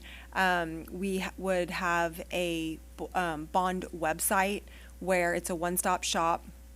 There would be frequently asked questions there. There would be information. It would link back to the Bexar County page for election dates, a list of projects. We would have deliverables such as one-sheeters, different items, brochures that would break down all of the projects by cluster as well, so that if you're, let's say in the Reagan cluster, you could see everything that the Reagan cluster was getting, and so on, and then district-wide projects as well. If you all do approve tonight, we have a plan ready to go also to communicate to all of our parents, our employees, all of our community members. That would be on our website, social media, email, the usual channels that we take on that as well. And is all that being handled by your group, or do we have other consultants helping? It is currently being handled by my communications group and web team. And so we have everything ready to launch if you all do approve that this evening. And Mr. Villarreal, I was going to ask you about, I know in the bond order it talks about, and maybe there's another Mr. Lee question, but it talks about I think a maximum rate of 5.5%, if I was reading that correctly. Trying to see. And I was just curious, more curious what, if in the short term, what are we looking at as far as rates go right now? I believe this information came from our financial advisors. Okay. As what is reasonable to expect. Right. That's what the market is showing right now, but I mean, that's what we're anticipating. I don't think it's going to be more than that. I mean, it's going to be in the order, so. Okay. But I mean, I think the order says no more than 5.5%, so I assume that means we'll be finding, I lost my page, so. Yes, sir. Ms. Gigi had it. Section I can't find it. 8, yes. It's more of an expectation at this time. I mean, the market can change, I guess, by the time we go out to sell, but that's the expectation. Okay. It's not, I don't think that's, Okay. that's not, it's not set, Matt. I mean, we ran all these numbers through our financial advisor, Sure. but because it's listed And I on just here want- doesn't mean Well, as I want to make that's sure the I'm not max. Right. interpreting it Correct, yeah, incorrectly. or as of the date that the order is adopted, so if it's adopted today, current market conditions, we expect that the rate won't go above 5.5%. That's not what we're voting on. Obviously, if the rates go through the roof down the road a year from now, I mean, you don't have to issue, right? I mean, you're calling for an election, the voters, may or may not approve it in November. Assuming they approve it, that doesn't mean that these bonds are issued, right? I mean, we're gonna roll these Right. out over a period of time. The district's financial team and you guys will approve those installments at the right appropriate time. So, if the rates go up to 10%, I mean, you could still issue those bonds at that time if you want. My suspicion is you probably wouldn't, but Right. we're not Right. voting on the 5.5%. Okay. It's just at the time this order is adopted. Okay. I wasn't sure if there was some thing that allowed us to cap it at that, and I thought, well, that's fantastic. I mean, to an But- extent, but But if we say a maximum, does that mean That's- that we need to stick to them, or should we change this verbiage to say expected? I mean, yeah, because I think because if we vote on this and it says a maximum of, I just feel like I want us to be transparent Right. and do what we say we're gonna do. Correct. I think the whole paragraph is qualified by, at the time that the order was adopted by, the Board of Trustees authorizing the election, the maximum effective interest rate will not exceed the 5.5%. It's pretty standard language to include it. I can go and see if it follows the exact language in the statute, but it's an expectation of current market conditions. and it does specify current Yes. in there, so Yes. I understand that. Okay, So I just wanted to read the sentence for folks who may not be looking at it. The sentence says, based on the bond market conditions on the date of the board's adoption of this order, the maximum interest rate and then it continues.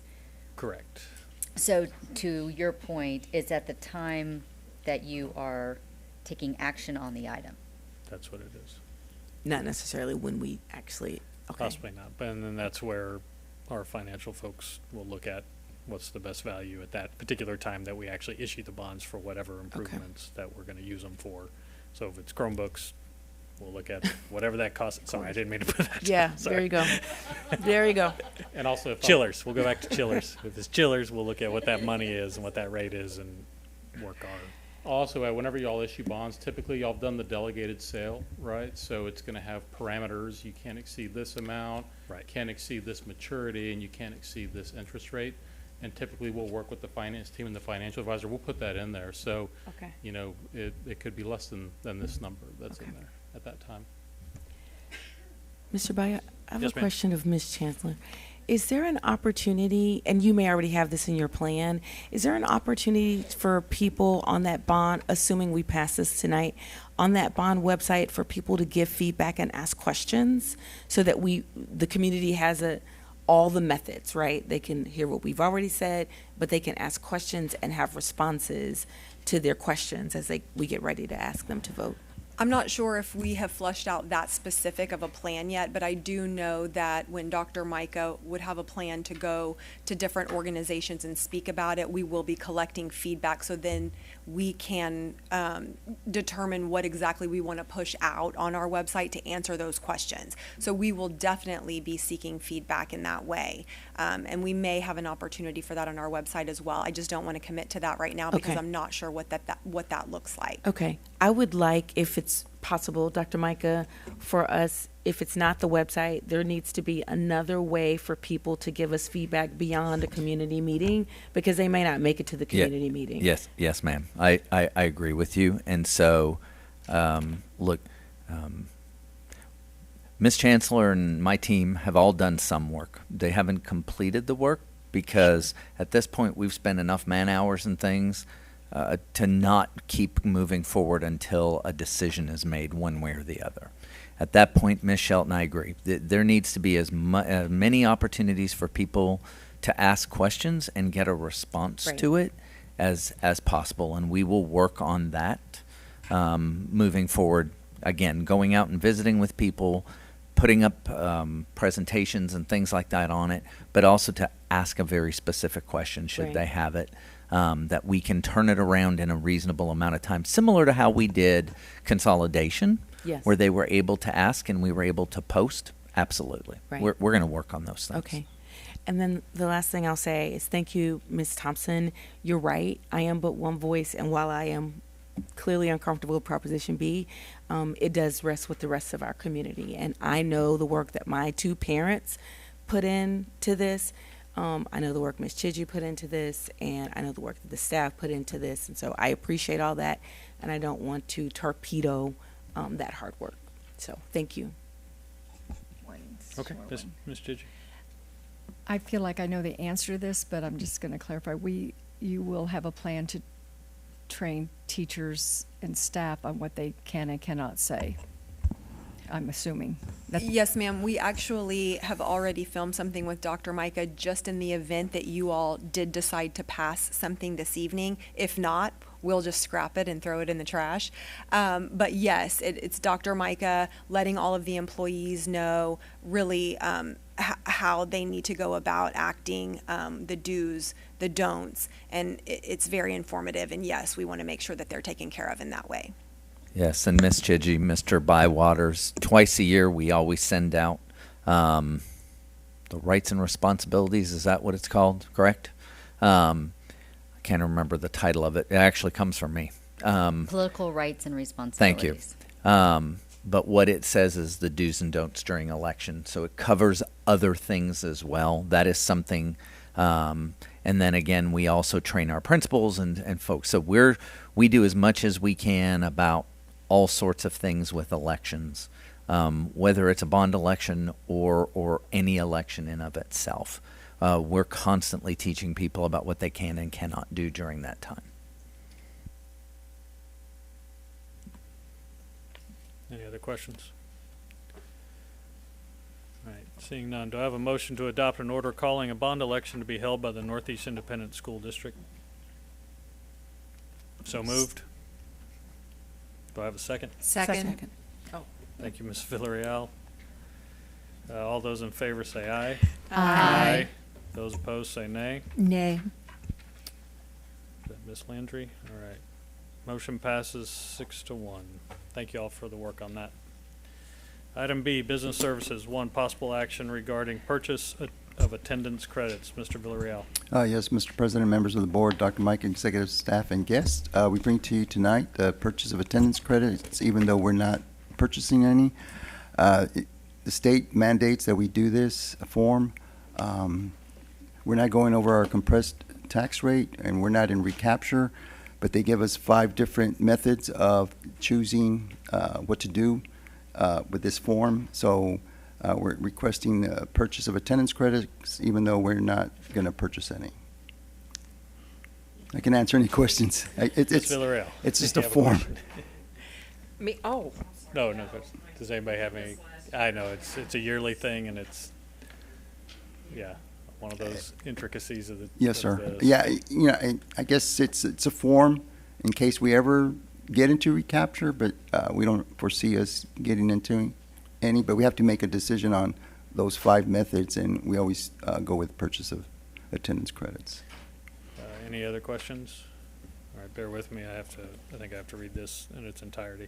Do I have a motion to approve the delegation of authority to the superintendent to obligate the district under Texas Education Code, Chapter 49, and include the above referenced language in the minutes of this meeting for provision to the TEA? So moved. Thank you, Mrs. Thompson. Do I have a second? Second. Thank you, Ms. Shelton. All those in favor say aye. Aye. Those opposed say nay. Motion passes 7-0.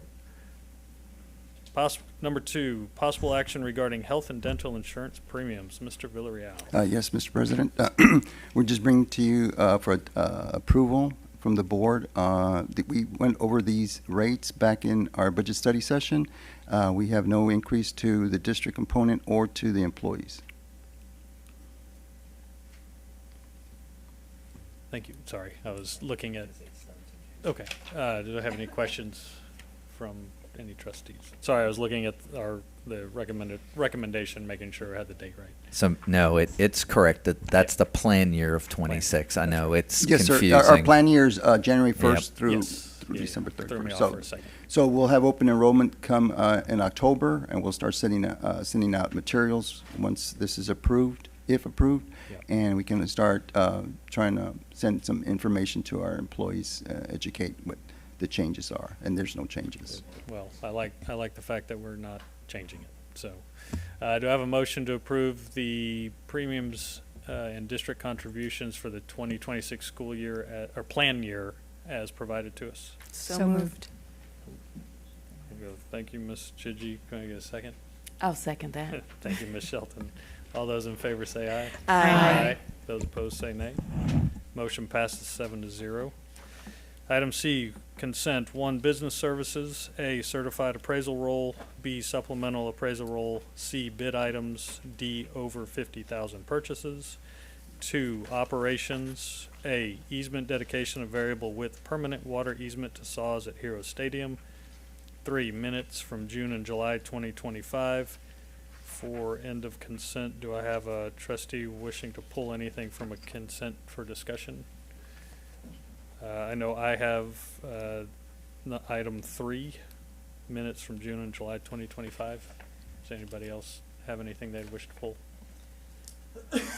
All right, seeing none, do I have a motion to approve consent items 1, 2, and 4 as presented? So moved. Thank you, Ms. Landry. Do I have a second? Second. Thank you, Ms. Villarreal. All those in favor say aye. Aye. Those opposed say nay. Motion passes 7-0.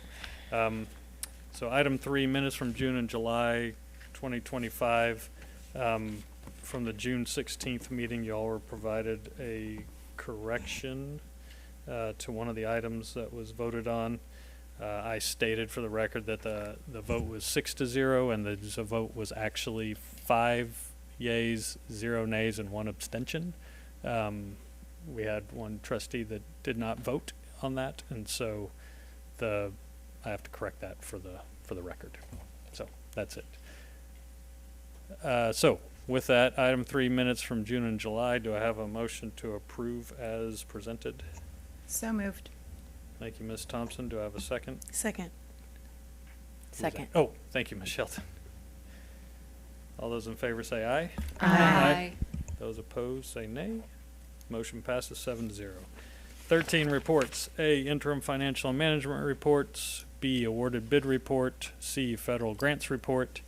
D, fourth quarter investment report. Does anybody need to discuss any of those items as they were provided to you? Okay.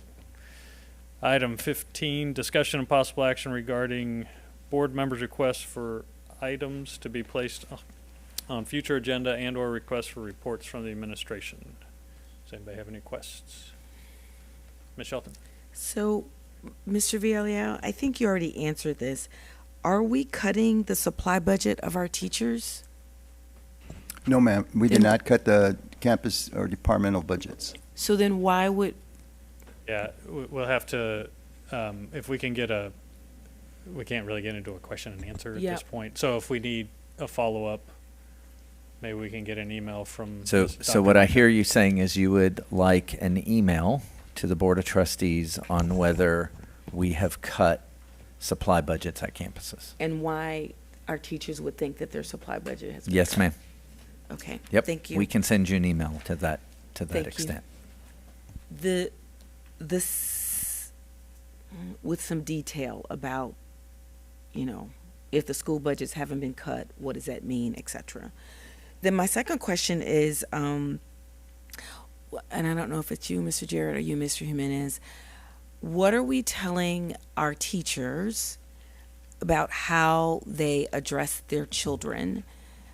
And I don't know if you can answer this today, but I'd like to get comfortable with what we are saying to teachers, what's on the roster, what parents have the ability, authority to do and say. My child's name is Theodore. I prefer him to be called Theodore. He likes to be called Theo. He introduces himself as Theo.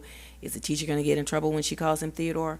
I'd be thrilled. He would not. So I'd like to understand where we are with that. Yes, so what I hear you, Ms. Shelton, saying is you would like an email to the extent to which that answers that question, because it's not an agendized item, so unfortunately you can't have that discussion this evening. But I can work with staff and send you all out something tomorrow as far as SB 12, because that is what that is about, and what has been conveyed out to staff. I think that's the key, is what has been conveyed from the district to staff. Any other requests? Seeing none. Item 15, adjournment. The time is 9:28 p.m.